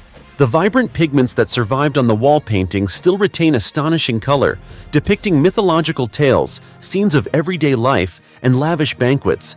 Images that remind us of how Pompeii once stood as a thriving cultural center of the ancient Roman world. For decades, Pompeii has been described as an archaeological time capsule, a city frozen in the exact moment of its tragic end in AD 79, when Mount Vesuvius buried it in molten ash. Yet this new discovery, the fossilized turtle and its eggs, tells a deeper story. It points to an earlier layer of history, one that predates the disaster, and reveals that Pompeii was a city of resilience, reconstruction, and cultural evolution long before its final moments. From a single turtle and a few eggs, we are once again reminded that archaeology isn't just about golden treasures or grand monuments. Sometimes, it's the smallest, most unassuming discoveries that open the widest doors to understanding humanity's past. Every layer of soil, every trace of life, every ancient creature unearthed is a fragment of a vast historical mosaic, a picture of who we were, how we lived, and the world we once built. The ongoing excavations at Pompeii continue to unearth more of these stories buried in time. And the tale of this turtle may be just the beginning, a small but powerful clue that sheds new light on the mystery, beauty, and emotion of a city long lost beneath the ashes, yet never truly forgotten. The giant circle in the middle of a German field. With a diameter of about 328 feet, this mysterious circle was discovered in a wheat field in southwestern Munich, near the town of Pale, Germany. As soon as the strange formation was found, thousands of tourists and locals flocked to the site to see and marvel at this one-of-a-kind phenomenon. Among the visitors was Rainer Bartesch, who shared that the mysterious circle appeared sometime between midnight and dawn on July 27th, right after a heavy downpour hit the area. He said, "I find these circles fascinating because you can't really explain how they were created." Interestingly, this was not the first time such a circle had appeared in Pale. Back in July 2014, a similar giant formation mysteriously emerged in the middle of another wheat field near the same town. That circle measured roughly 246 feet in diameter and featured an intricate, beautiful design that was first spotted from above by a hot air balloon pilot, who later reported it to local authorities. But Germany isn't the only country to witness such strange patterns. Similar mysterious crop circles have been found in England, the United States, Canada, Australia, Japan, and India over the years. According to Wikipedia, reports of around 10,000 crop circles came from 26 countries during the last 3 decades of the 20th century, with 90% of them located in southern England. Scientists refer to this phenomenon as crop circles, a term used to describe large-scale patterns or symbols formed in crop fields. These designs can stretch hundreds of feet across, creating what appears to be a massive, perfectly symmetrical artwork. Seen from above, the circles display contrasting shades, razor-sharp lines, and astonishing precision, down to the very inch. Yet the question remains, how are these crop circles actually made? To this day, their true origin continues to be one of the world's most captivating and unexplained mysteries. The alien mummy. When it comes to aliens, the Egyptian pyramids, already shrouded in mystery, become even more enigmatic, especially after a series of astonishing discoveries made by archaeologists. Researcher Louis Caporat reportedly uncovered a hidden chamber filled with strange artifacts, including papyrus scrolls covered in hieroglyphs said to convey messages from the stars, dating back to the time of Pharaoh Cheops, Khufu. These writings were believed to be communications between the pharaoh and his extraterrestrial brothers. But the papyrus wasn't the strangest thing Caporat found. Inside that secret chamber, he allegedly discovered a small transparent crystal coffin containing the preserved body of a tiny extraterrestrial being. Shocked by what he saw, Caporat immediately contacted biologist Dr. Braga, urging him to come and examine the remains. Upon hearing the news, Dr. Braga flew straight to Cairo, intending to collect samples of blood, tissue, and DNA from the body that Caporat was convinced was of non-human origin. Unfortunately, Dr. Braga never reached the Great Pyramid of Giza. As soon as he arrived in Egypt, the Egyptian authorities ordered him to leave the country.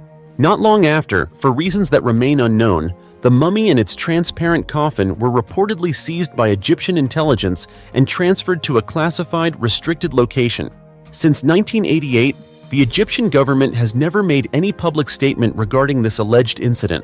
As a result, no one truly knows whether aliens actually exist or why there has been no solid evidence of their arrival on Earth. To this day, the Egyptian authorities continue to keep their silence, and the Great Pyramid of Giza remains a monument filled with secrets yet to be uncovered. The ancient couple, locked in an intimate embrace for 4,500 years. In 2016, a team of archaeologists and scientists from India and South Korea excavated an ancient burial site in northern Haryana, India. What astonished the researchers was the discovery of two human skeletons buried together in the same grave. After 2 years of analysis, the team was finally able to uncover part of the story behind these ancient remains. According to their findings, the two skeletons, dating back 4,500 years, belonged to a man and a woman. The pair was found lying in a close, intimate position, leading archaeologists to believe they were a couple who died at the same time. However, the exact cause of their deaths remains an unsolved mystery. The man was estimated to have died around age 35, while the woman was about 25 years old. Both individuals were unusually tall for their era, each standing over 5 feet 7 inches, and appeared to have been in good health. Tests revealed no fractures, skull trauma, or signs of disease, such as brain inflammation or other physical injuries. Archaeologists also emphasized that burial of couples together was not a cultural or traditional practice of that ancient society. Instead, they believe the two must have passed away at the same time, and naturally, they were laid to rest together. Researchers suggest that this mysterious couple once lived in a large settlement of over 10,000 inhabitants. Their grave was discovered about 1.5 feet below the sandy ground, among 70 other burials in a cemetery located just over half a mile from the nearest modern village. Interestingly, back in the 1950s, archaeologists uncovered another ancient male-female pair, also found lying together, with the woman resting her head on the man's shoulder. A dent on the woman's skull led scientists to speculate that she might have taken her own life after witnessing her husband's death. That's why joint burials like these have always captivated archaeologists. They offer rare, touching glimpses into the emotional lives of our ancestors. Through such discoveries, scientists hope to understand a little more about the people who came before us and the deeply human bonds that transcended even death itself. 15 shocking archaeological discoveries in Egypt that left scientists stunned. The Screaming Woman, Mummy in Agony. Recently, archaeologists announced a shocking discovery involving an ancient Egyptian mummy known as the Screaming Woman. This mummy was unearthed in 1935 at Deir el-Bahari, near Luxor, Egypt, during the excavation of the tomb of Senenmut, a renowned architect and official under Queen Hatshepsut. What makes this mummy so unusual is that, although she's not recorded in Egyptian history, she drew significant attention due to her expression of pain, her mouth wide open in what appears to be a final scream. This haunting look may be a sign of an extremely painful death. The body has been exceptionally well preserved, thanks to a unique mummification process using expensive materials. Researchers performed a CT scan and found that all of her internal organs remained intact. A rare find, since the standard ancient Egyptian mummification practice typically involved removing all organs except the heart. This suggests a preservation technique different from most other mummies. Scientists also discovered traces of juniper resin and frankincense, both considered luxury materials at the time. These substances were likely imported from the Eastern Mediterranean and East Africa and used to protect the body from decomposition. As for the cause of death, studies indicate that her body shows signs of cadaveric spasm, a condition where muscles stiffen at the moment of death. This phenomenon can occur in cases of sudden or violent death, such as an attack, suicide, or drowning. The agonized expression and gaping mouth suggest she may have died in intense pain, as if she were screaming in utter despair. Researchers noted that this is an especially rare and unique case in mummy studies. Beyond the biological findings, Archaeologists also uncovered intriguing details about the care taken in her appearance. She was adorned with a black wig made from date palm fibers, while her natural hair had been dyed using henna and juniper. Scarab rings were also found with the mummy, which in ancient Egyptian culture symbolized protection and good fortune. Although the exact cause of death remains unclear, 2D and 3D CT scan imaging has helped scientists better understand her physical condition. She was estimated to be about 4 feet 11 inches tall and around 48 years old at the time of her death. Her bones showed signs of mild arthritis, and she had lost several teeth before passing away. Today, the Screaming Woman mummy is preserved at the Egyptian Museum in Cairo, while her coffin and rings are on display at the Metropolitan Museum of Art in New York City, a haunting and powerful testament to the mystery and craftsmanship of ancient Egyptian mummification culture. Special mummies found in ancient Egyptian tombs.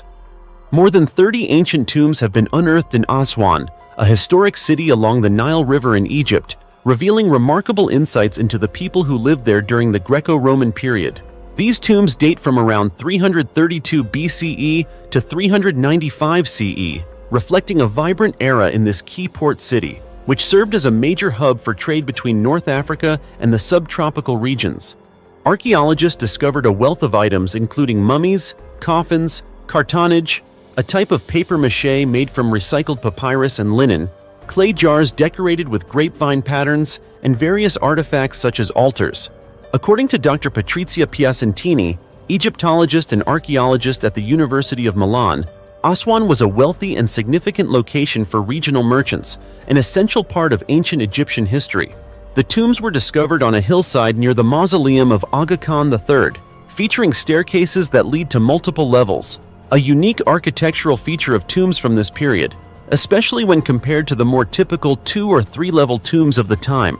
Researchers have confirmed that these tombs were constructed over a span of about 900 years, from the 6th century BCE to the 3rd century CE, covering the Persian period, the Greek Ptolemaic dynasty, and the Roman era. Tombs located on the upper levels of the hill were typically reserved for the elite, while the lower levels served as burial sites for the middle class. One particularly striking discovery is that 30 to 40% of the mummies in these tombs were infants and toddlers under the age of 2, suggesting that a disease outbreak may have afflicted these families.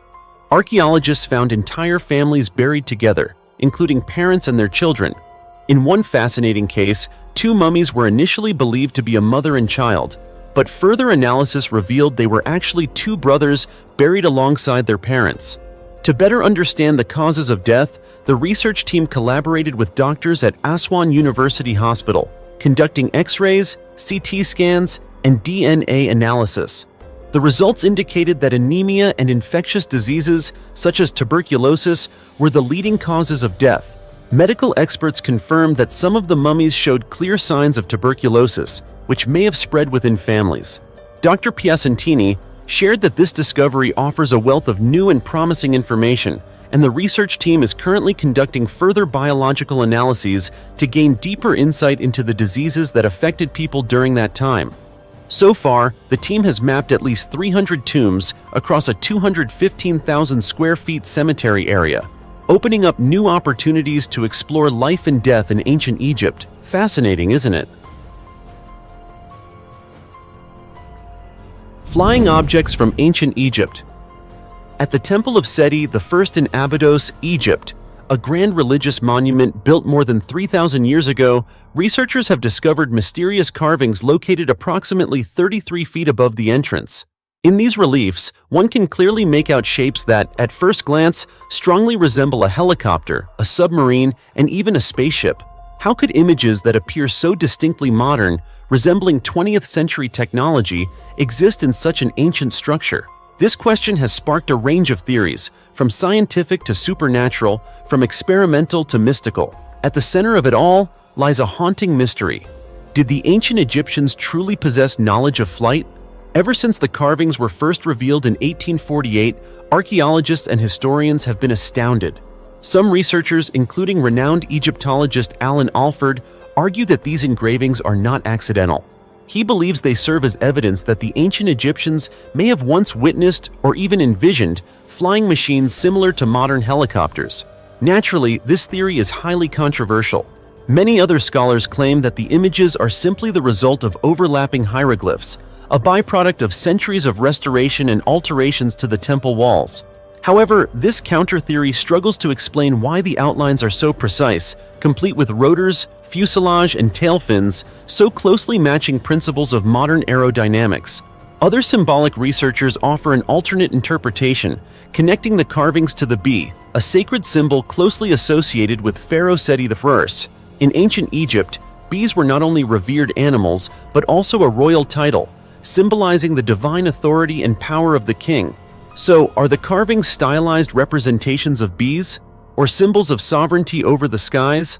Perhaps the most controversial claim comes from Richard Hoagland, a well-known figure in the UFO research community. He asserts that these reliefs are compelling evidence for his theory that ancient Egyptians were descendants of Martians, and that Egypt may have once served as a landing site for extraterrestrials due to its dry, Mars-like terrain.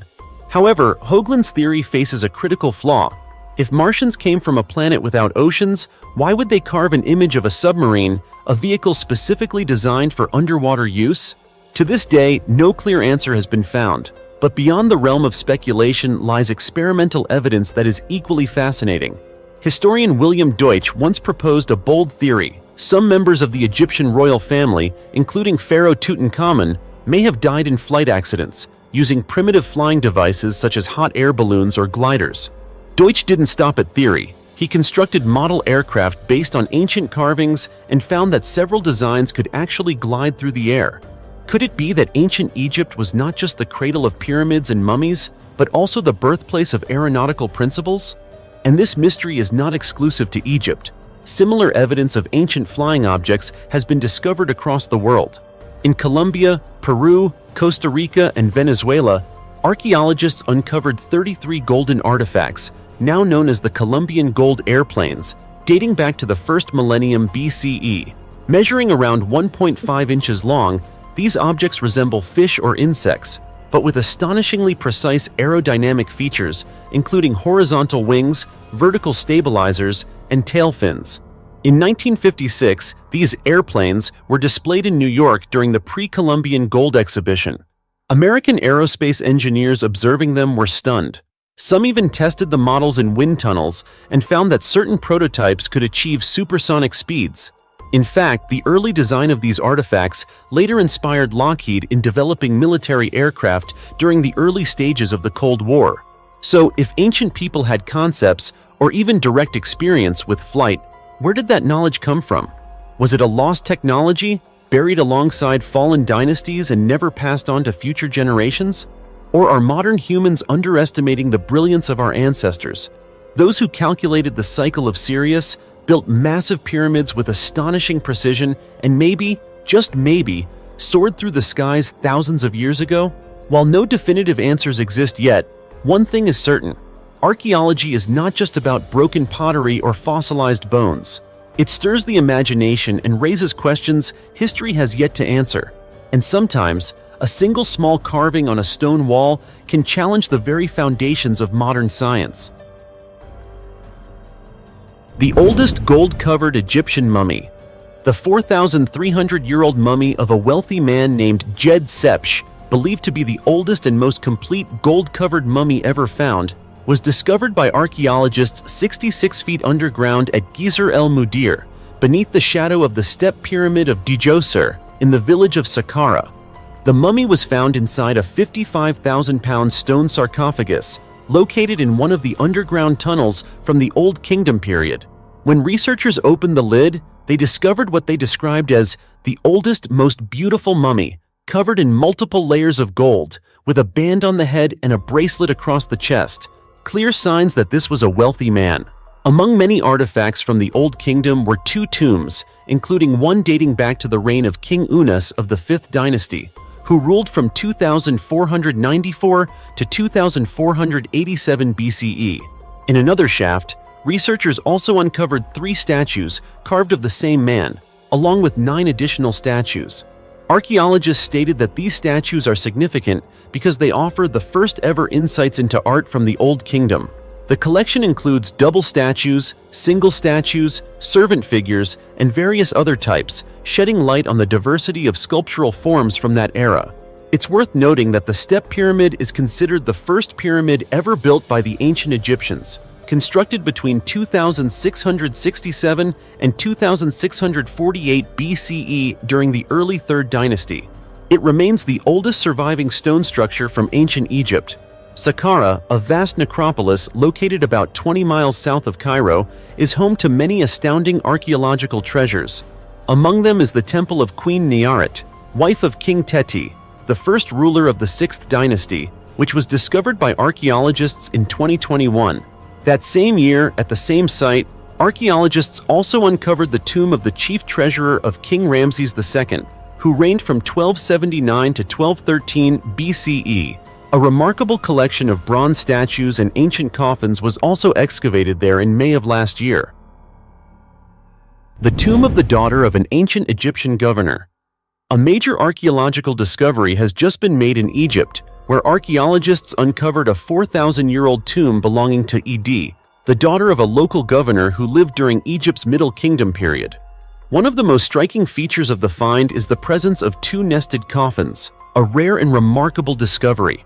The fact that both coffins remain intact not only demonstrates their exceptional preservation over thousands of years, but also offers valuable insight through the intricate texts inscribed on their surfaces, giving us a clearer understanding of how the ancient Egyptians viewed the afterlife.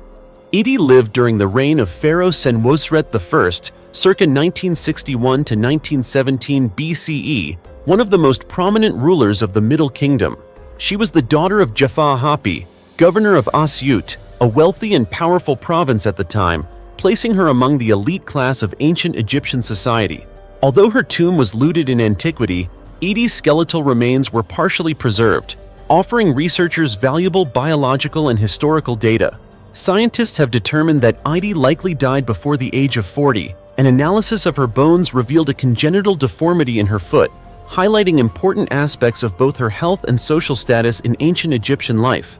The larger coffin measured approximately 8.5 feet in length, while the smaller inner coffin was about 7.5 feet. Both were expertly crafted and have remained in remarkably good condition. Alongside the coffins, archaeologists also found the remains of the coffin lid and small wooden statues, including one that depicts a standing woman, possibly representing Idi herself. These artifacts provide deep insight into the funerary practices Egyptians used to honor and protect the dead on their journey to the afterlife.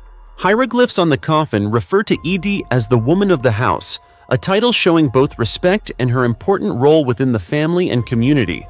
According to Egyptologist Wolfram Grajecki, the coffins and burial items associated with Idi's tomb represent one of the most significant discoveries in understanding the beliefs, customs, and daily life of ancient Egyptians. Asyut, where Idi's tomb was discovered, has long been recognized as a site of great archaeological value and has been the focus of excavations for over 130 years. Artifacts uncovered from this region are now displayed in museums around the world, giving researchers and the public a chance to explore the rich and vibrant civilization of ancient Egypt. If you ever have the chance, visiting these museums is a great way to experience this fascinating history firsthand. The mysterious hands reveal the dark side of ancient Egyptian civilization. Dozens of severed hands were found in a burial pit at an ancient Egyptian palace, possibly remnants of a ritual to display victory by foreign invaders. Inscriptions and reliefs on tombs and temples in Egypt depict severed hands dating back to the New Kingdom period, around the 16th to 11th centuries BCE, but this is the first time archaeologists have actually found and analyzed such severed hands. According to the research report, these hands belong to at least 7 men and possibly 1 woman. This suggests that, even in ancient times, women might have been involved in warfare. Researchers analyzed the right hands, first discovered in 2011 in 3 separate burial pits within the courtyard of a Hyksos palace in northeastern Egypt. This palace dates back to the 15th dynasty, 1640 to 1530 BCE, when the Hyksos kings ruled regions from Lower and Middle Egypt as far south as the city of Kusay. The Hyksos are considered ancient Egypt's foreign invaders, and their kings were the first foreigners to rule ancient Egypt. According to a team of German and Austrian researchers, these severed hands belong to at least 12 adults. The incomplete fingers and hands suggest that as many as 18 people may have had their hands cut off. While it is common for body parts to decompose and drift apart over time due to flooding, decay, weather, and erosion, researchers believe these severed hands were deliberately gathered in one place. They were placed on the ground with fingers spread wide and palms facing down. Furthermore, the researchers found a set of 8 intact wrist bones in 6 of the 12 discovered hands, but no fragments of forearm bones. The team believes the hands were deliberately severed, reflecting a brutal practice showing no regard for the victims' lives. This method was quick and easy, but left a portion of the forearm attached to the hand. If these victims were executed in this way, those who carried out the act or the officiants likely arranged the hands in this particular posture. The hands were buried immediately after being severed from the bodies before rigor mortis set in. Rigor mortis begins a few hours after death and peaks between 12 to 24 hours, depending on factors like humidity, temperature, age, and physical condition of the deceased. However, the position of these hands indicates they were still flexible when buried. Researchers argue that the location, method, and possibly the posture of the severed hands do not support the theory that this was a legal punishment for crimes. Instead, the burial pits were located in the grand entrance hall of the palace, in front of the throne room. This prominent placement would have made the display highly visible to the public and likely served as a popular custom to showcase victory at the time. Hundreds of 5,000-year-old wine jars found in the tomb of an Egyptian queen. On October 16, 2023, archaeologists shocked the research community by discovering sealed wine jars dating back 5,000 years in the tomb of Queen Merit Neith in Abydos, Egypt. These jars were not only part of the burial goods, but also opened a new chapter in understanding the life and culture of one of the most powerful women of the Old Kingdom era. Queen Merit Neith, known as one of Egypt's earliest female pharaohs, remains a mysterious yet highly influential figure in history. Her tomb is located in Egypt's first royal cemetery, and the fact that she alone had a separate tomb highlights her noble status in ancient society. In addition, inscriptions on her tomb indicate that she was not only a queen, but also managed central government institutions, from the treasury to other important administrative activities. The grand tomb was built using unfired mud bricks, clay, and wood, surrounded by the tombs of 41 attendants and servants. Their presence alongside the queen shows both respect and reveals part of the rich burial customs of the time. The most mysterious discovery was the hundreds of wine jars found still intact. Professor Christiana Kohler from the University of Vienna stated, "The wine is no longer in liquid form, but they found abundant organic residues, grape seeds, and crystals that may be tartar powder." Through these artifacts, archaeologists are gradually building a clearer picture of the development of this civilization. Interestingly, Abydos is known as the site holding the oldest evidence of wine production, and this discovery further confirms the region's importance in the culinary history of humanity. Moreover, modern archaeological technology has allowed the research team to identify different construction phases of the tomb, showing its development over time. This discovery not only sparks curiosity about a distant era, but also illuminates stories of greatness, power, and the burial artistry of an ancient civilization still full of mysteries. And of course, the story of Queen Merit Neith, along with the 5,000-year-old wine jars, will continue to inspire future generations of researchers, drawing us deeper into the rich history of ancient Egypt. Tunnel leading to the tomb of Queen Cleopatra. For nearly 20 years, archaeologists have been tirelessly searching the area around the Temple of Tapuziris Magna, hoping to find the final resting place of Egypt's Queen Cleopatra and her husband Mark Antony. Finally, on November 9th, they achieved an unexpected breakthrough. A team of Egyptian experts and international colleagues discovered a rock-cut tunnel beneath an ancient temple that they believe may lead to Queen Cleopatra's tomb. The stone tunnel lies about 43 feet below ground level, stretches over 4,265 feet in length, and stands approximately 6.5 feet tall. Excavating this site is extremely complex and challenging because part of the tunnel is flooded, and the temple has suffered damage from several earthquakes throughout its history. Researchers estimate the tunnel dates back to the Ptolemaic dynasty, from 304 to 300 BCE. Additionally, Archaeologists found numerous artifacts inside the temple, engraved with images and the names of Queen Cleopatra and Alexander the Great. Queen Cleopatra died by suicide after her husband, the Roman general Mark Antony, took his own life following defeat. Scholars believe Cleopatra planned for both of them to be buried together, and now archaeologists hope to soon locate their tombs as they continue to excavate the ancient tunnel. Expert Martin predicts, if Queen Cleopatra's tomb is found, it will be the most significant discovery of the 21st century. The wooden coffins, dating back to the New Kingdom era. A coffin, funerary masks, and a mortuary temple have been uncovered during an archaeological mission at Saqqara, a vast cemetery located about 20 miles south of Cairo. Experts believe these discoveries will rewrite the history of the area. According to CNN, citing the Egyptian Ministry of Tourism and Antiquities, the team excavated the mortuary temple used in the funeral rites of Queen Nerit, wife of King Teti, the first ruler of the 6th dynasty. They also found 3 brick-built storage rooms adjacent to the temple, which contained offerings and ritual items for the queen's tomb. Notably, during this excavation, experts uncovered approximately 52 burial shafts, ranging from 33 to 39 feet deep, containing hundreds of wooden coffins dating back to the New Kingdom era. This is the first time Egypt has excavated coffins from 3,000 years ago in the Saqqara region. The surfaces of the wooden coffins are painted with illustrations depicting scenes of worship of the gods and excerpts from the Book of the Dead, texts believed by the ancient Egyptians to help guide the deceased safely to the afterlife. In addition, the archaeological team uncovered 50 anthropoid wooden coffins, along with funerary wooden masks, a temple dedicated to the god Anubis, bird-shaped artifacts, and a bronze axe.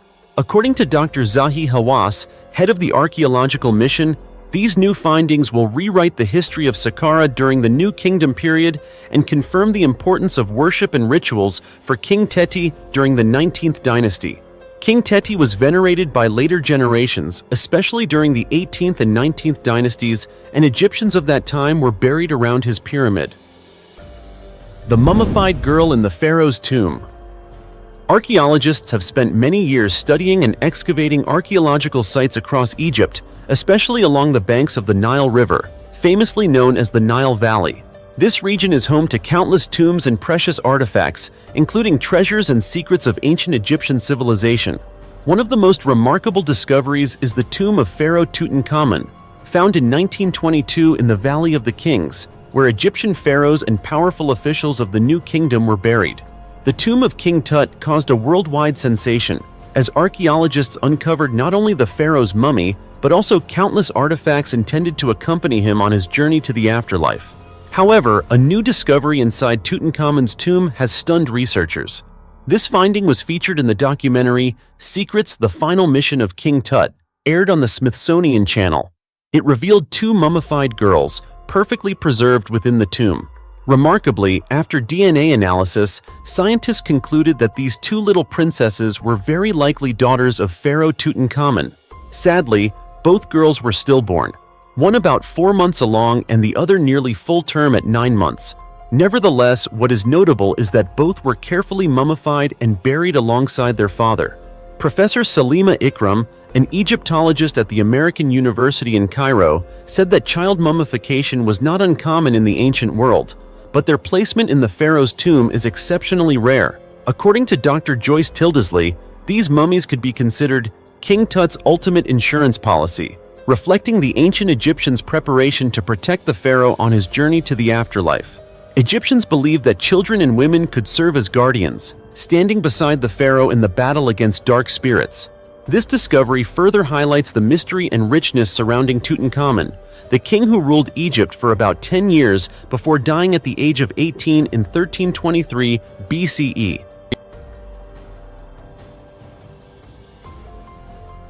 Alien mummy found in an Egyptian pyramid.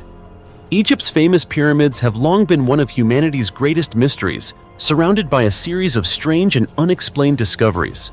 Recently, a shocking find has raised unanswered questions about a possible connection between this ancient civilization and extraterrestrial beings. According to archaeologists, during a survey near the pyramid of Senusret II, they discovered an unusual mummy in a small adjacent tomb. This was not a typical human mummy, but rather a creature with the appearance and features resembling a reptile.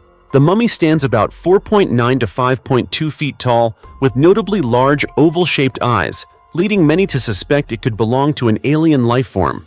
Once the news of this discovery was made public, the Egyptian government immediately denied and sealed off all information, causing unease within the research community. However, some sources from the Egyptian Ministry of Antiquities later revealed more details, stating that the mummy had been perfectly preserved, and its strange characteristics seemingly defy explanation by modern science. According to these sources, the mummy was discovered by Dr. Viktor Lubeck, a Czechoslovakian archaeologist at the University of Pennsylvania, while surveying the area around the pyramid of Senusret II. The chamber containing the mummy was located within a small pyramid south of the burial site of the pharaoh's queen, protected by a strange mixture of gold and clay alongside unidentified artifacts. What makes this discovery even more mysterious are the inscriptions on the mummy, which suggest it could be an advisor named Osirunet, called the Star or Messenger from the Sky, a title that might refer to a being from outer space. The mystery deepened when archaeologists found an ancient document describing a strange object crashing near Cairo about 5,000 years ago, described as a flying chariot with one survivor. The records claim that the survivor of this accident was the one who designed the pyramids. Consequently, some archaeologists believe that extraterrestrials may have been the builders of these wonders. However, all of this is based on ancient texts, so the truth remains uncertain. The Egyptian government has consulted several senior archaeologists for assistance, but no one has yet been able to explain this discovery in a conventional way. All experts who have seen the mummy agree that it is not a creature from Earth. An anonymous source even suggested that a reasonable explanation might be that this is an alien who once served as an advisor to the Egyptian king. Yet, all government officials reject the idea that the extraordinary civilization of ancient Egypt was supported by extraterrestrials. Ultimately, experts point out that although there is no conclusive evidence proving the mummy discovered is of extraterrestrial origin, the finding offers significant hope regarding its impact on historical development. It may also force archaeologists to reconsider current understandings of history and the many mysteries that have remained unsolved for thousands of years. 7,000-year-old stone carving reveals astonishing truth about the goddess of love and beauty. Ancient Egypt, with its monumental relics like the Great Pyramid of Giza, has always captured the attention not only of experts but also of people around the world. This brilliant civilization, which began around 3100 BCE, is a mysterious chapter in history and a symbol of human creativity and cultural value. But even more surprisingly, archaeologists recently discovered an extremely important site about 700 miles south of Cairo, at Nabta Playa. This site contains giant stone circles aligned with the sun and stars, believed to have been used to mark the seasons and serve as an ancient calendar. According to Professor Fletcher, an Egyptologist, the carvings found here are considered Egypt's earliest stone sculptures, dating back to around 5000 BCE. This suggests that Nabta Playa was once a united community where people worked together to create iconic structures. Evidence shows the stones were carved into specific shapes, with some interpreting one as an image of a cow, a symbol deeply significant to the daily life of the inhabitants. The cow not only provided meat and milk, but was also an essential source of protein for health, reflecting the close bond between humans and nature. Especially noteworthy is that the image of the cow carries a deeper meaning, as it is associated with the goddess Hathor, one of the greatest deities of ancient Egypt. Hathor is known by many titles, spanning life to death, and is always depicted with a sun disk and cow horns on her head. With the red of passion and turquoise representing sacredness, Hathor appears as a symbol of beauty, love, and joy. She was honored as the nursemaid of heaven, caretaker of the pharaohs, and the mother of mothers, protector of fertility. But Hathor's role went beyond caregiving. She was also the goddess of cosmetics and beauty, often depicted on mirrors and makeup boxes. Worship of her began in the pre-dynastic period and quickly spread beyond Egypt to Ethiopia, Somalia, and Libya. With her powerful influence, Hathor became the embodiment of the admirable qualities of women, bringing joy and warmth to everyday life. The discoveries at Nabta Playa not only shed light on the origins of this civilization, but also connect us to the beliefs, values, and traditions of our ancestors. Ancient Egypt is not just a land of pyramids and mummies, it is a cultural treasure trove where every stone and carving tells colorful stories of life, faith, and human aspiration. The skeletal remains of a mother who died, giving birth, 3,700 years ago. An international team of archaeologists from Yale University in the United States and the University of Bologna in Italy announced the discovery of a 3,700-year-old tomb containing the skeletal remains of a pregnant woman believed to have died during childbirth. The tomb was excavated within a cemetery at the Qam Ambo archaeological site in the city of Aswan, southern Egypt. The research team could not definitively determine the cause of death for the mother and child since no soft tissues have been preserved to this day. However, according to the Egyptian Ministry of Antiquities, the fetal skeleton was found positioned with its head toward the mother's pelvis, a typical position during the last trimester of pregnancy. In addition, the mother's pelvic bones showed signs of displacement and fractures, suggesting that she likely died during labor. Professor Sandra Wheeler from the University of Central Florida, USA, stated, "The discovery of a pregnant woman's remains from this period is extremely rare. This once again highlights that childbirth has always been a precarious process, and the risk of maternal death is a challenge faced by women both in the past and today." Experts estimate that the mother in this ancient Egyptian tomb was around 25 years old at the time of her death. Her body was wrapped in a cloth before burial.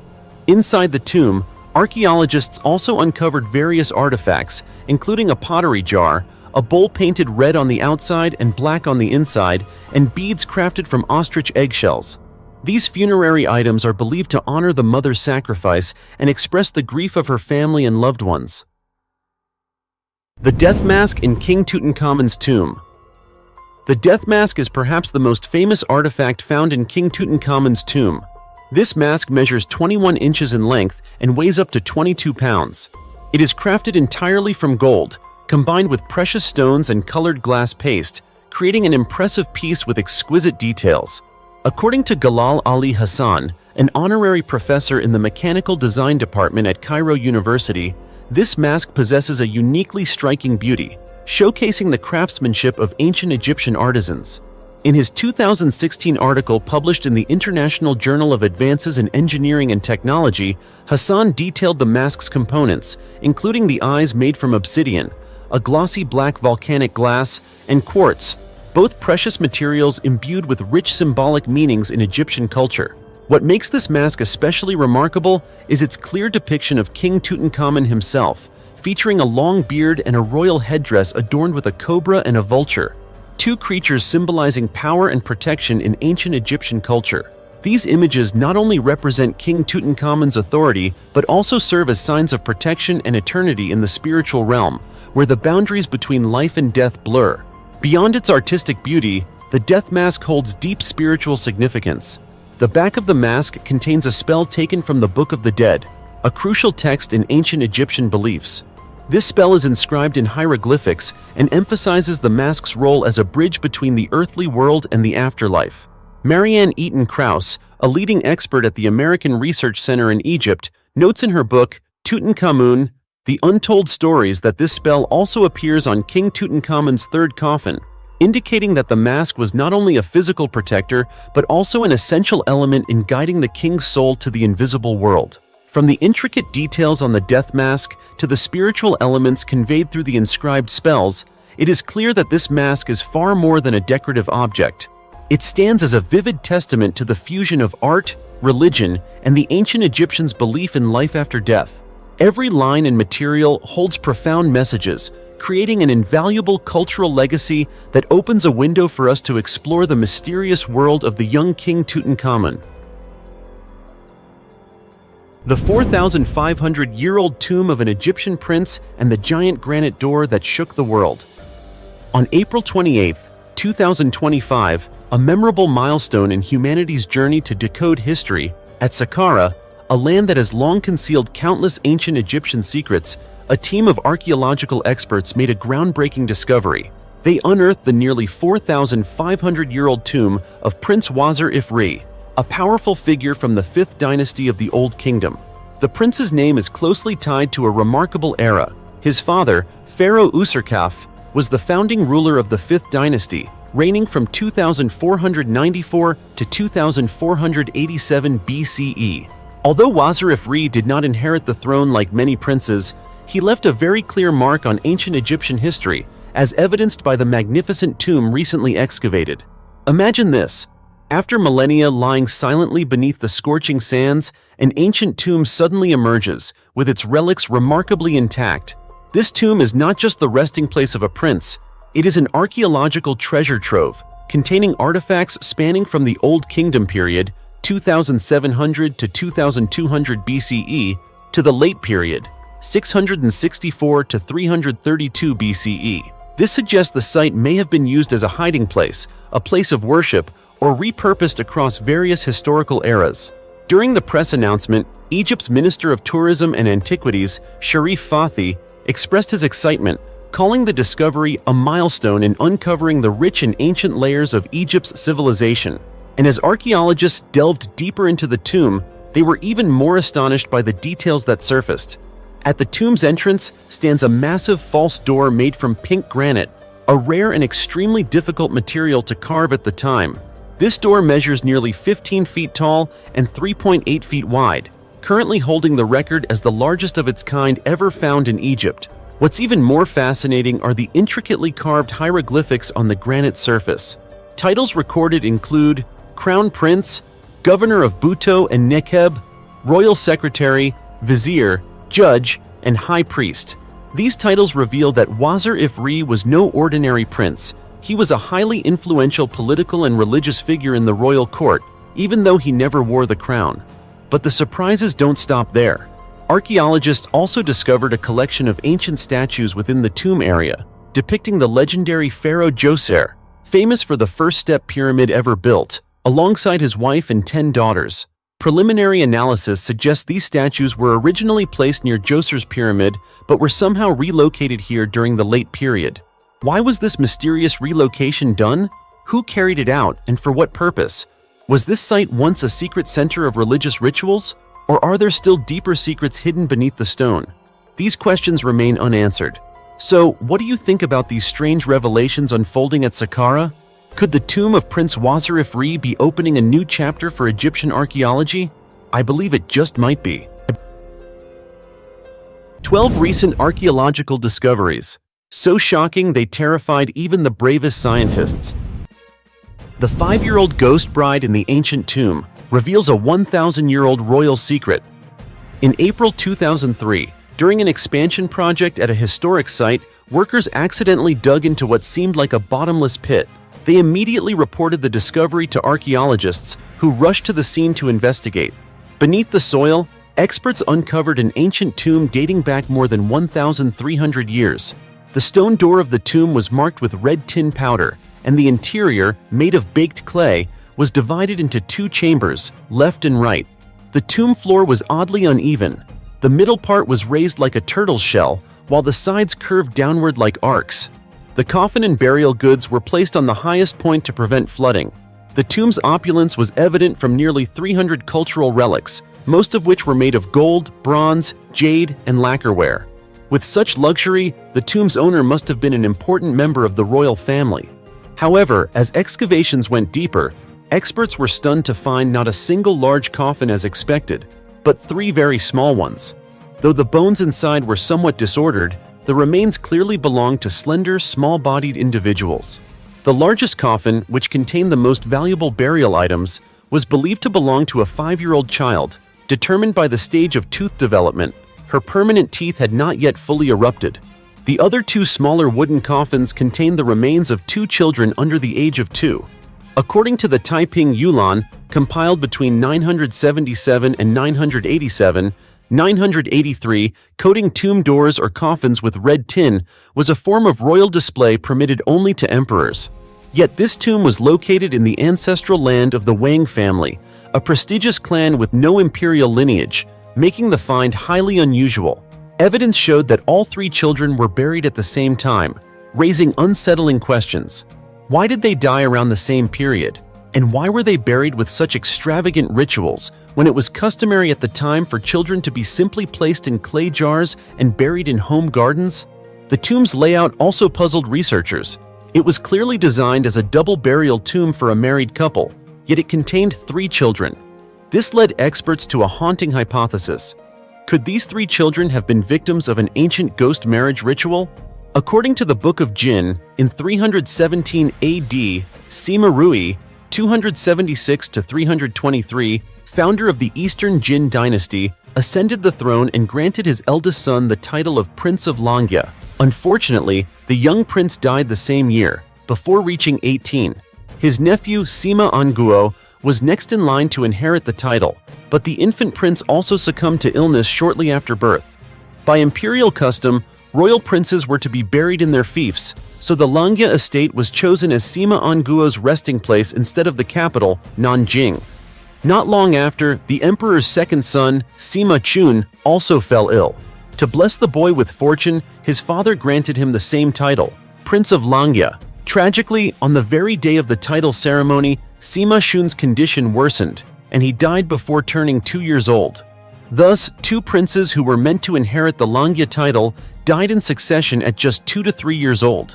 Experts believe that the 2 youngest coffins in the tomb match the ages and time frames of Sima Chun and Sima Anguo. After losing both sons and a grandson within months, Emperor Sima Rui reportedly ordered that an entire year's income from the Langya estate be used to construct a grand royal cemetery for the princes. He also arranged a ghost marriage for his deceased son. However, this practice was harshly criticized by court officials, forcing the emperor to bury both his son and grandson together in the same tomb. The ghost marriage custom, Yin Hun, dating back over 3,000 years to the Zhou dynasty, involved marrying 2 deceased individuals, or in some cases, a living person to the dead. Though long outlawed, the eerie ritual persisted quietly among commoners. During the Eastern Jin period, 220 to 280 AD, only noble families such as the Wangs were considered worthy of marrying into the imperial line. Therefore, archaeologists believe the 5-year-old girl, buried with exquisite gold jewelry and precious ornaments, was likely the bride in this royal ghost marriage. Yet the mystery remains unsolved. Which of the 2 boys was the emperor's son? And was this little girl married off while alive, or after death? That question, still unanswered after more than a millennium, continues to haunt historians and archaeologists to this day. The 110-pound silver bar and the $16 million treasure mystery of the infamous pirate William Kidd. This past May, the world was stunned when an expedition team led by marine archaeologist Barry Clifford discovered a massive 110-pound silver bar on the seabed off Sainte Marie Island, Madagascar. What made this discovery so extraordinary wasn't just the bar's material value, but its legendary origin. This piece of silver is believed to be part of the long-lost treasure of the notorious Scottish pirate William Kidd. For centuries, tales about Captain Kidd have fascinated treasure hunters worldwide.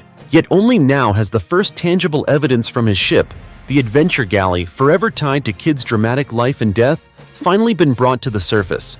The Adventure Galley sank in 1698, but it took more than 300 years for the first artifact linked to Kidd's fabled treasure to be found. William Kidd, born in 1645 in Scotland, originally served the British Crown as a privateer, tasked with hunting enemy vessels and pirates. But fate took a dark turn when Kidd captured the ship Quedagh Merchant, loaded with gold, silver, and fine silk from the east. That act branded him a pirate and murderer, leading to his arrest and extradition to London for trial. In 1701, William Kidd was sentenced to death and hanged, a gruesome execution in which the rope snapped 3 times before the sentence was carried out. His body was then dipped in tar and hung along the River Thames as a grim warning to anyone tempted by the pirate's path. Though he was executed, rumors of Kidd's vast stolen fortune, estimated at £12 million sterling, roughly $16 million today, continued to spread. Over generations, that treasure became a legend, a secret buried deep beneath the ocean, waiting to be rediscovered.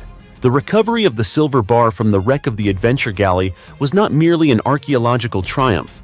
It might be the first real clue to the whereabouts of the rest of Kidd's missing fortune, lost for over 3 centuries. After being salvaged, the bar was brought ashore to Sainte Marie Island, where it is now under tight military guard. On May 7th, During a formal ceremony attended by the President of Madagascar and diplomats from the United Kingdom and the United States, the silver bar was officially handed over to the Malagasy government. At the event, British Ambassador Timothy Smart expressed his hope that this discovery would help raise Madagascar's profile on the world tourism map, turning the island nation into a captivating destination for explorers, archaeologists, and treasure seekers alike. From a thrilling pirate legend to a real-world revelation, the world is now witnessing the first tangible pieces of truth emerge from the depths of history. But the question remains, what else lies hidden beneath those deep ocean waters near the 110-pound silver bar that has just been raised? Could this be the key to one of the greatest lost treasures in human history? The quest to uncover William Kidd's legacy is far from over, and perhaps someday soon, the treasure he left behind will finally come to light, bringing the legend of the infamous pirate into the modern world. An 8,000-year-old mummy found in a strange position. For generations, people have been familiar with the image of ancient mummies from Egypt, the land of pharaohs and elaborate embalming rituals. However, a shocking archaeological discovery in 2022 completely challenged that notion. According to a report published by Live Science, researchers uncovered what may be the oldest known mummies in the world, not in Egypt, nor in Chile as many once believed, but right in Europe, within a remote area of southern Portugal. This discovery traces back to excavations that began in the 1960s in the Sado Valley, where archaeologists found more than a dozen ancient human skeletons. What stunned scientists was that at least one of these bodies showed clear evidence of mummification. This wasn't a simple burial. The process appeared to have been carried out intentionally to preserve the body and make transportation easier before burial. Archaeologists believe the bodies had been bound tightly and dried using fire or heat for several weeks, reducing their weight and making them easier to carry. When studying the skeletal remains, scientists made a surprising observation. The bodies showed no signs of soft tissue decay, suggesting they had been carefully mummified. Some skeletons even displayed signs of hyperflexion, meaning the limbs had been bent beyond their natural limits, a clue that the corpses had been tightly bound after death. In addition, the foot bones, which typically separate easily during decomposition, were still intact and connected, a strong indicator that the bodies had not decayed naturally. These findings are especially important because they reveal that an ancient civilization in Europe had already developed mummification techniques over 8,000 years ago, completely reshaping our understanding of the history of embalming. Until now, it was widely believed that such advanced preservation practices originated only in ancient Egypt or the Atacama Desert region of Chile. But the results from Portugal show that mummification was not exclusive to arid desert cultures. It existed in Europe far earlier than previously imagined. This discovery forces us to rethink the evolution of early civilizations. Mummification wasn't merely a religious or spiritual practice, it was a remarkable demonstration of intelligence, adaptation, and innovation. Our ancestors had already developed sophisticated ways to protect the human body against the ravages of time. So, what do you think? Doesn't this discovery highlight just how crucial archaeological research is? Helping us uncover the past, understand lost civilizations, and reveal the mysteries that time tried to bury forever. The ancient ship unearthed beneath the ground in China. On September 7, 2019, Heizei City in Shandong Province, China, was hit by a massive rainstorm. The central area of Heizei suffered the most severe damage from the torrential downpour. At that time, a new public construction project had just begun in the area. Because of the heavy rain, large amounts of soil, sand, and construction materials were washed away. While digging and clearing the site, construction workers discovered several pieces of blue and white porcelain buried beneath their feet. Immediately, one of them reported the discovery to the site manager. Upon inspection, the manager realized these were no ordinary ceramic fragments. He quickly called the police. While waiting for the authorities to arrive, the workers unearthed a relatively intact porcelain vase. When the police officer on scene saw the vase, he immediately ordered the entire site to be sealed off. At the same time, they contacted the local Cultural Heritage Preservation Department to investigate. At first, when hearing that an ancient ceramic vessel had been uncovered, officials assumed it might be part of a buried tomb. However, once the cultural heritage experts began their examination, they noticed signs suggesting otherwise. Instead of a tomb, specialists believed it might be the remains of an ancient cargo ship that had sunk and become buried over time. As the excavation went deeper, traces of the ship gradually emerged. Archaeologists then began cleaning the exposed portions of the vessel.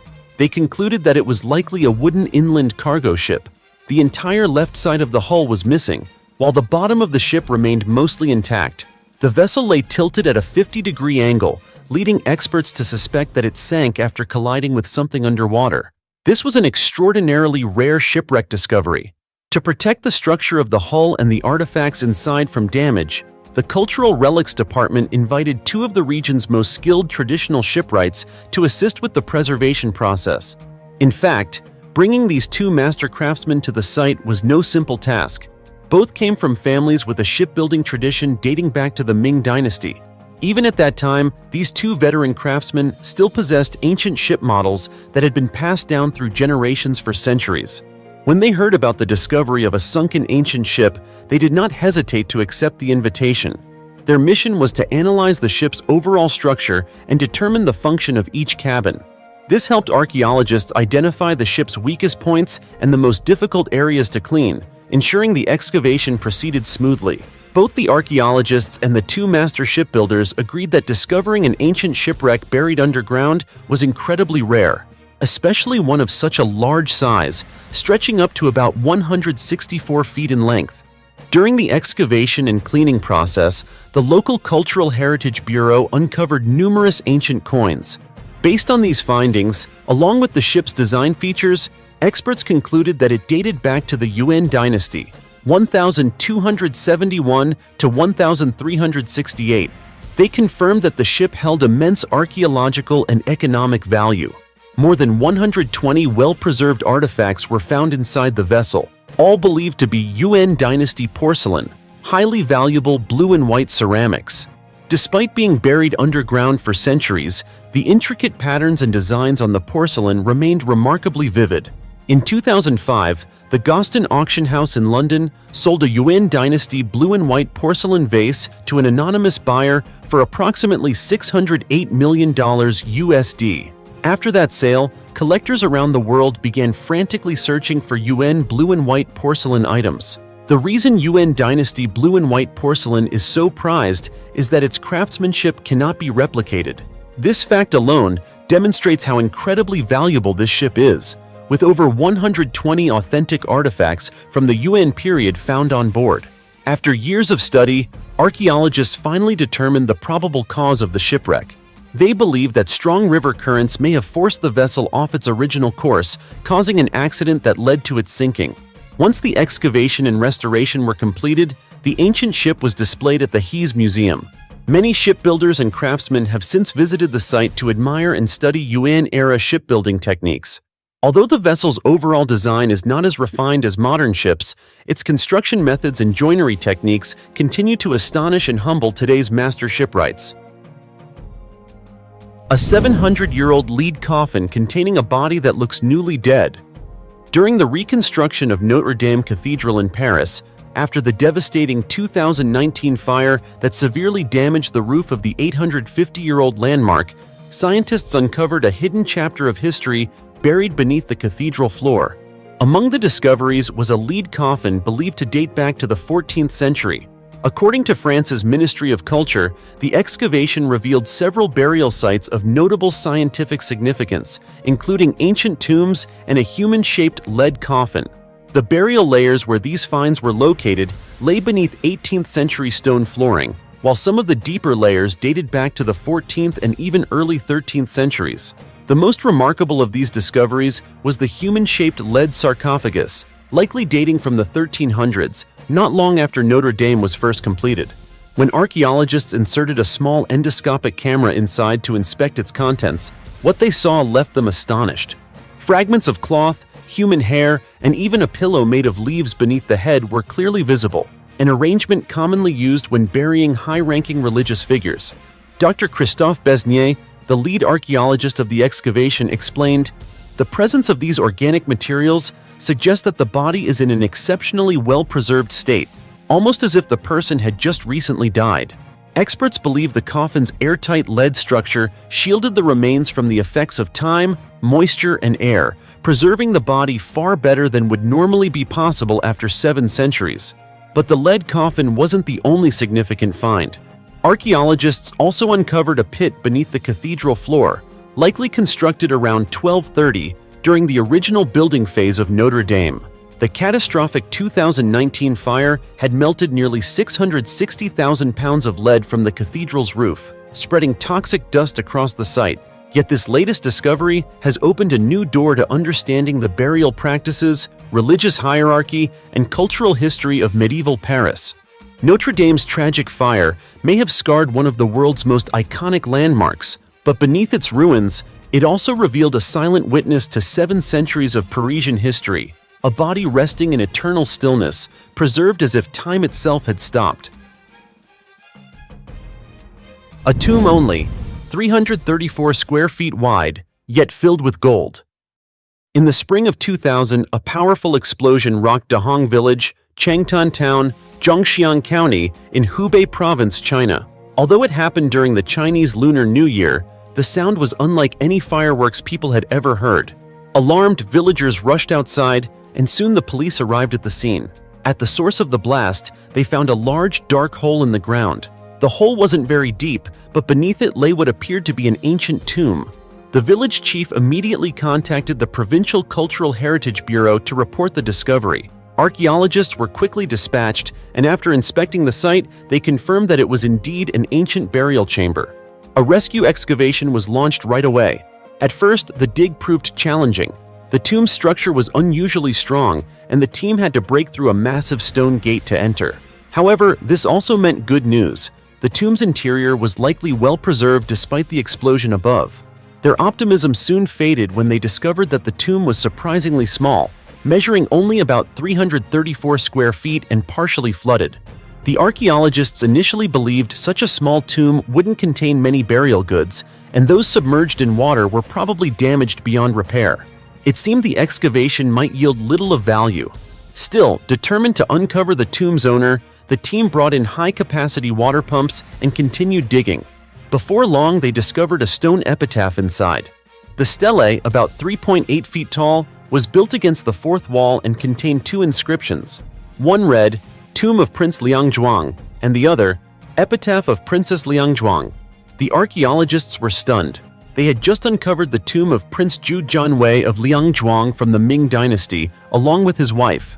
According to China's Ming history records, Prince Liangzhuang was the 9th son of Emperor Ming Renzong, the 4th emperor of the Ming dynasty. Zhu Jianwei was granted his title in the 22nd year of the Yongle reign, 1424, with his residence located in Anlu Prefecture, today's Zhongxiang, Hubei. Because he had no male heir, his princely title was later revoked. He only had 2 daughters, Princess Jining and Princess Ningyuan. After learning this, the archaeologists were thrilled. One of them even exclaimed, "We thought this tiny tomb would contain nothing of value. Turns out, we've hit the jackpot." Why were they so excited about Prince Liangzhuang's tomb? The answer lay in his royal status. In ancient China, people believed that death mirrors life, meaning that the afterlife was a continuation of one's earthly existence.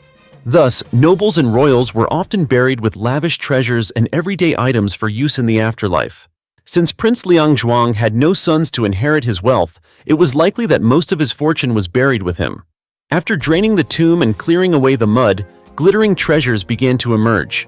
Gold, silver, jade, and precious stones filled every corner.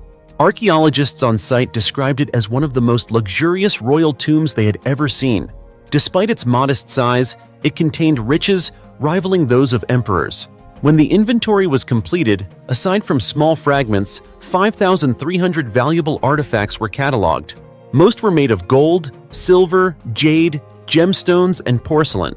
The total weight of gem-encrusted jewelry was about 35 pounds. Silver items weighed around 29 pounds, and precious stones totaled 31 pounds. One gold ingot alone was estimated to be worth around $129,000 US.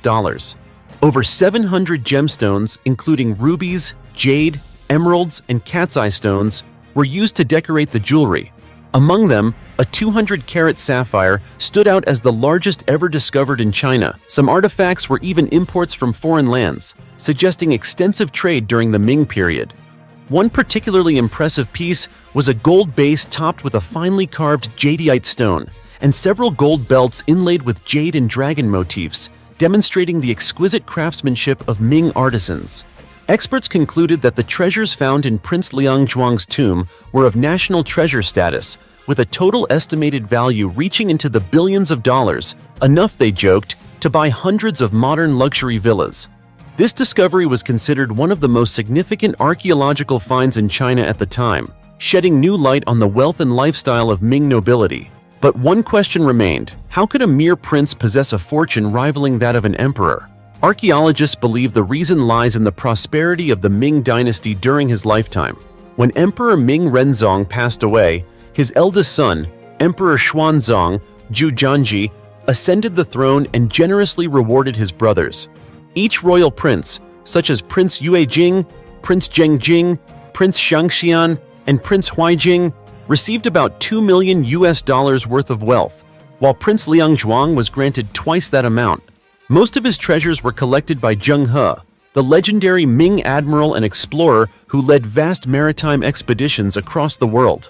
According to Yingyai Shenglan, the overall survey of the ocean's shores, written by Ma Huan, Zheng He's fleet brought back enormous quantities of precious gems, including emeralds, rubies, and other rare stones. That is why Prince Liangzhuang's tomb, though small in size, glittered with such incredible wealth. A miniature empire of gold buried beneath the earth for centuries. The 700-year-old tomb of a powerful Ming dynasty eunuch in China. In March of this year, Chinese archaeologists revealed important details about an excavation carried out between July and December 2023. The excavation involved a Ming dynasty tomb, dating from 1368 to 1644, discovered in Xinzhou, Shanxi Province, central China. The tomb's outer walls featured carved floral motifs and contained numerous precious artifacts. According to the archaeological team, the tomb's inscription helped identify its owner as Wang Luo, a eunuch who once governed the city of Xinzhou and is believed to have died in his 50s. The stele also contained moral teachings such as, those who borrow money to become rich should not be arrogant. They should change their manners and be polite when meeting people of all ages. During the excavation, archaeologists uncovered two well-preserved wooden coffins. The larger coffin, painted a golden brown color and decorated with ornate patterns, bore the inscription, "Entrusted by the Ming court to serve in the palace as an official." The smaller coffin was beautifully adorned with paintings of flowers, grass, and peacocks, its colors and details still vivid despite the centuries. Inside the tomb chamber, two intact niches contain ceramic vessels believed to have once stored grains and oil. In a separate room behind the main burial chamber, archaeologists found wooden furniture buried alongside the deceased. The tomb also held bowls, plates, and jars, arranged in a way that suggested a ceremonial meal had taken place there before sealing the tomb. Additional artifacts included candlesticks, incense burners, pewter vessels, cups, dishes, painted wooden statues, and other ritual items. A chair within the tomb still displayed stunning golden patterns on its backrest. Archaeologists noted, the tomb is exceptionally well built, containing many well-preserved wooden funerary objects and ritual offerings. Such items are extremely rare in Xinzhou and even across Shanxi Province. This discovery may provide invaluable insights into tomb architecture, social life, and burial customs of the Ming dynasty in this region. Eunuchs played a crucial role in Chinese history. They first appeared during the reign of Emperor Huan, 146 to 167 AD, under the Han dynasty, which spanned both the Western Han, 202 BC to 9 AD, and Eastern Han, 25 to 220 AD periods. Throughout history, eunuchs often held significant political influence and sometimes controlled the fate of entire dynasties.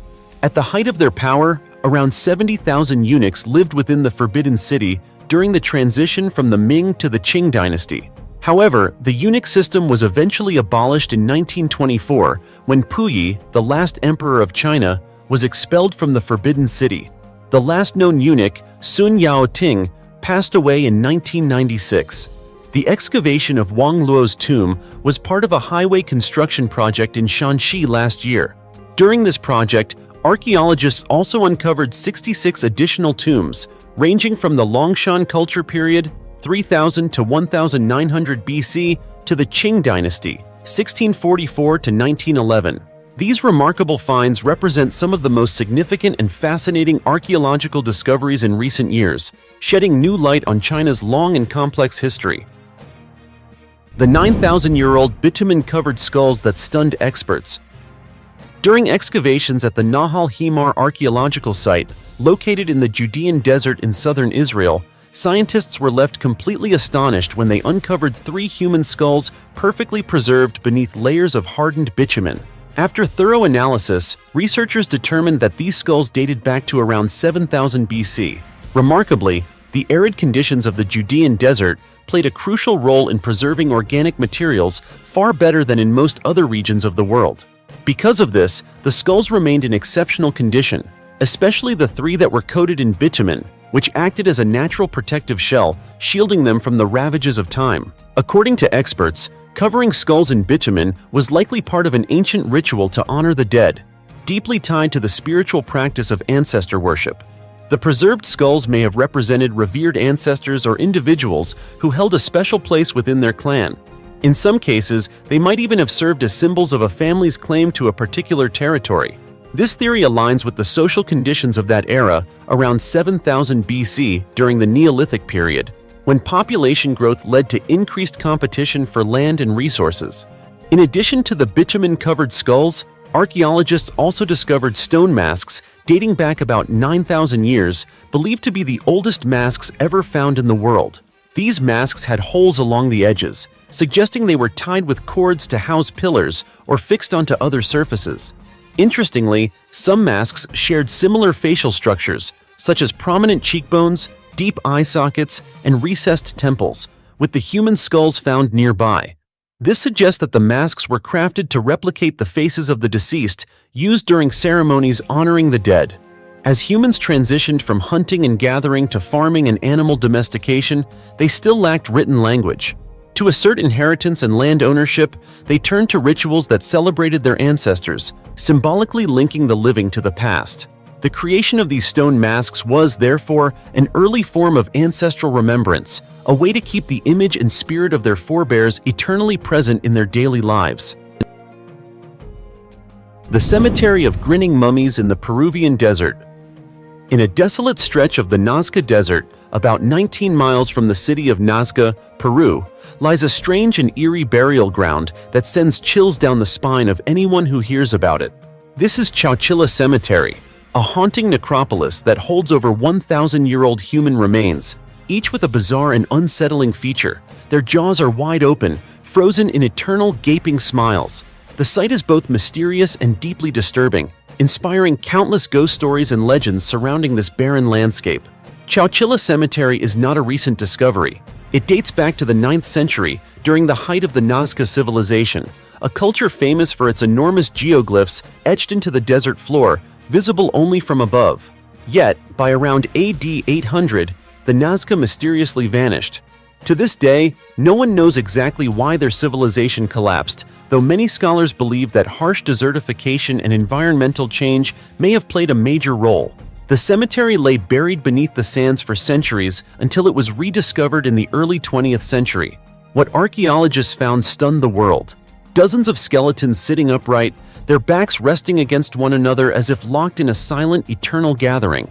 Scientists theorize that the ancient Nazca people may have buried their dead in seated positions as a sign of reverence or spiritual symbolism. But the strangest and most chilling detail remained: their mouths agape, giving the eerie illusion of corpses grinning from beyond the grave. Even more astonishing was the remarkable preservation of the remains. Despite lying in the desert tombs for over a millennium, many still had soft, intact hair, smooth, long, and untouched by decay.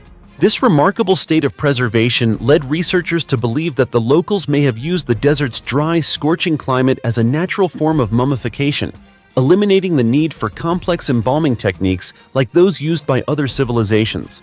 Adding to the mystery, archaeologists also discovered that some of the larger, deeper tombs, likely belonged to tribal leaders or individuals of high status.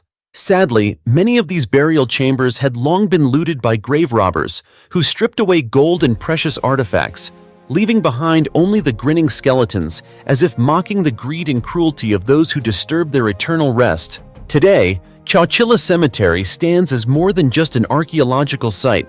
It's a silent reminder of a lost civilization and one of Peru's most haunting mysteries. The eerie mummies, forever frozen in their ghastly smiles, continue to baffle scientists and captivate travelers from around the world. Why do they appear to smile even in death? No one truly knows, but perhaps it's this very blend of mystery and the macabre that makes Chowchilla such an irresistibly fascinating place, drawing not only archaeologists and historians, but also anyone intrigued by the strange, the unexplained, and the eternal whispers of the ancient desert. Tiny human bones, dating back 600 million years, found in Antarctica. Recently, 2 tiny human skeletons were discovered in the Whitmore Mountains of Antarctica, a remote, icy region that has been uninhabited for an incredibly long time. What shocked researchers the most was that, according to their analysis, these remains date back roughly 600 million years. Tiny human bones have been found in various parts of the world before, but this latest discovery adds even more weight to the mysterious possibility that beings once existed long before humanity as we know it, creatures that were thought to exist only in myths and legends. The skeletons were uncovered in the Whitmore Mountains, a place considered uninhabitable due to its extreme cold. However, the most puzzling fact about these fossils is that they predate the dinosaurs by hundreds of millions of years, long before anything resembling humans was believed to have appeared on Earth. The shape and structure of the bones clearly indicate that they belong to humans, not primates, and the completeness of the skeletons suggests they were adults, not infants. Analysis conducted deep within one of the world's deepest excavation holes also confirmed that these remains were not extraterrestrial in origin. This led scientists to speculate that an advanced civilization might have existed on Earth long before the age of the dinosaurs. The California Paleontology Museum once described this era as follows: "The fossil record of life on Earth dates back about 3.5 billion years. Most of these fossils were bacteria and microalgae. However, by the late Proterozoic eon, around 635 to 542 million years ago, according to Darwin's theory, only simple soft-bodied organisms existed in a few regions of the world. Clearly, there are many things that have been kept hidden through time for reasons we still don't understand. But now, more and more of these mysteries are being uncovered, allowing us to see the world's past in an entirely new light." Researchers in Washington, D.C. are expected to begin further investigations soon. If we strictly follow Darwin's theory of evolution, these tiny humans would have to be supernatural beings, existing only in fairy tales. Yet, growing evidence from around the world suggests they might have been real. As mentioned, this is not the only case. Numerous artifacts and remains associated with tiny human-like beings have been found globally. For example, in 2003, in an abandoned town in Chile's Atacama Desert, a man named Oscar Munoz discovered a bizarre miniature skeleton measuring just about 5 inches long. The remains were later examined at Stanford University, and the results showed that this tiny mummy was neither fake nor that of a fetus. Instead, it belonged to an unknown species of miniature humans with several strange biological features. Earlier, in 1932, while mining for gold in the San Pedro Mountains of Wyoming, 2 men named Cecil Main and Frank Carr uncovered the mummified remains of a small-statured human. Based on the mummy's size and structure, scientists speculated it may have belonged to a tribe of little people that once lived in North America. Then, in 2005, another tiny mummy about 10 inches tall was found near Makunik, an ancient settlement within the city of Shadid, Kerman Province, Iran. Smugglers attempted to sell it in Germany for 80 billion Iranian rials, about $2.5 million. The news of their arrest and the strange mummy's discovery spread rapidly throughout Kerman. Following this, the Kerman Cultural Heritage Department and local police examined the remains and determined that they belonged to a 17-year-old adult. Makunik, also known as Shahari Kotuleha, or the City of Dwarfs, existed around 5,000 years ago, but was later lost to time until its rediscovery in 1946. Perhaps these discoveries raise serious questions about Darwin's theory of evolution. and may even hint at the existence of supernatural or unknown beings that we once believed only existed in imagination or in tales like Arabian Nights. What about you? Do you think the same as I do? The giant skull tower of the Aztecs. In the heart of modern-day Mexico City, where the pulse of the 21st century beats through every bustling street, a blood-soaked mystery is slowly being unearthed beneath layers of concrete and asphalt. It's an ancient structure known as Huitzilopochtli, the Great Skull Tower, and its discovery has brought chilling fragments of the Aztec Empire's dark and sacred past back into the light. The story begins near Templo Mayor, the most sacred temple of the Aztecs, located in the center of Tenochtitlan, the capital of their once mighty empire, today's Mexico City.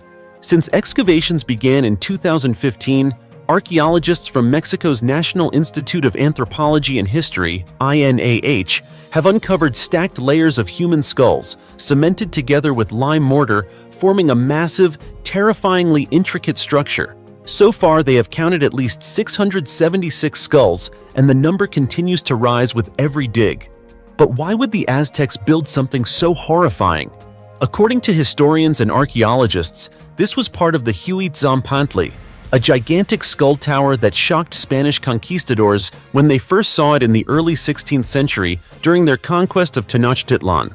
The tower was constructed to honor Huitzilopochtli, the Aztec god of war and the sun, the ultimate symbol of life, death, and cosmic balance in their belief system.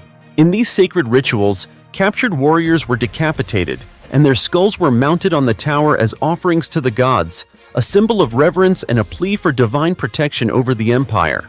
But what astonished researchers the most was not just the scale of the structure, it was who the skulls belonged to. Contrary to earlier assumptions that all victims were male warriors of fighting age, new analyses revealed that many skulls belonged to women and children. This revelation completely upends previous understanding of Aztec sacrificial rituals, raising haunting new questions. Could the Aztecs have performed sacrifices that were broader, more complex, and far more terrifying than we ever imagined? The structure itself is circular, about 20 feet in diameter and several meters high, standing solemnly at the heart of the temple grounds. Hundreds of skulls gaze outward in every direction, their hollow eye sockets set in lime, their expressions frozen in a silent, eternal prayer to unseen gods. More than a symbol of power, the skull tower stands as a testament to the Aztec worldview, a reflection of their intense devotion and their unique philosophy of life and death. To the Aztecs, death was not the end, but a transformation, a passage through which the soul merged with the cosmos, human blood nourished the gods, and the sun could continue to rise each day. These discoveries have given us a deeper understanding of the Aztec civilization, which dominated much of Central America from the 14th to the 16th centuries, renowned for its monumental architecture, intricate social hierarchy, and symbolic rituals of human sacrifice. But this leads to an even more difficult question. Was this brutality pure savagery, or was it a profound expression of faith, an ultimate act of devotion to their gods and their cosmic order? What do you think about using human skulls as religious ornamentation? Is it barbaric, or an act of sacred dedication, reflecting a worldview we can no longer comprehend? These skulls are no longer just macabre relics from legend. They are living evidence, a haunting message from the past, reminding us that history is never simple. And you, as a witness of the modern age, do you have the courage to look straight into the truths being unearthed from the soil? From a world where life and death once intertwined in one of humanity's most haunting rituals? You see, what you've just witnessed is only a tiny glimpse of the countless mysteries our Earth still hides beneath its surface. Every ancient site, every artifact that's uncovered has the power to completely reshape how we understand human history. Yet at the same time, each discovery raises new questions that continue to baffle and challenge scientists around the world. What do you think about these discoveries? Share your thoughts below, and don't forget to like and subscribe so you won't miss any of our upcoming journeys into the world's greatest mysteries. For now, goodbye, and we'll see you in the next exploration.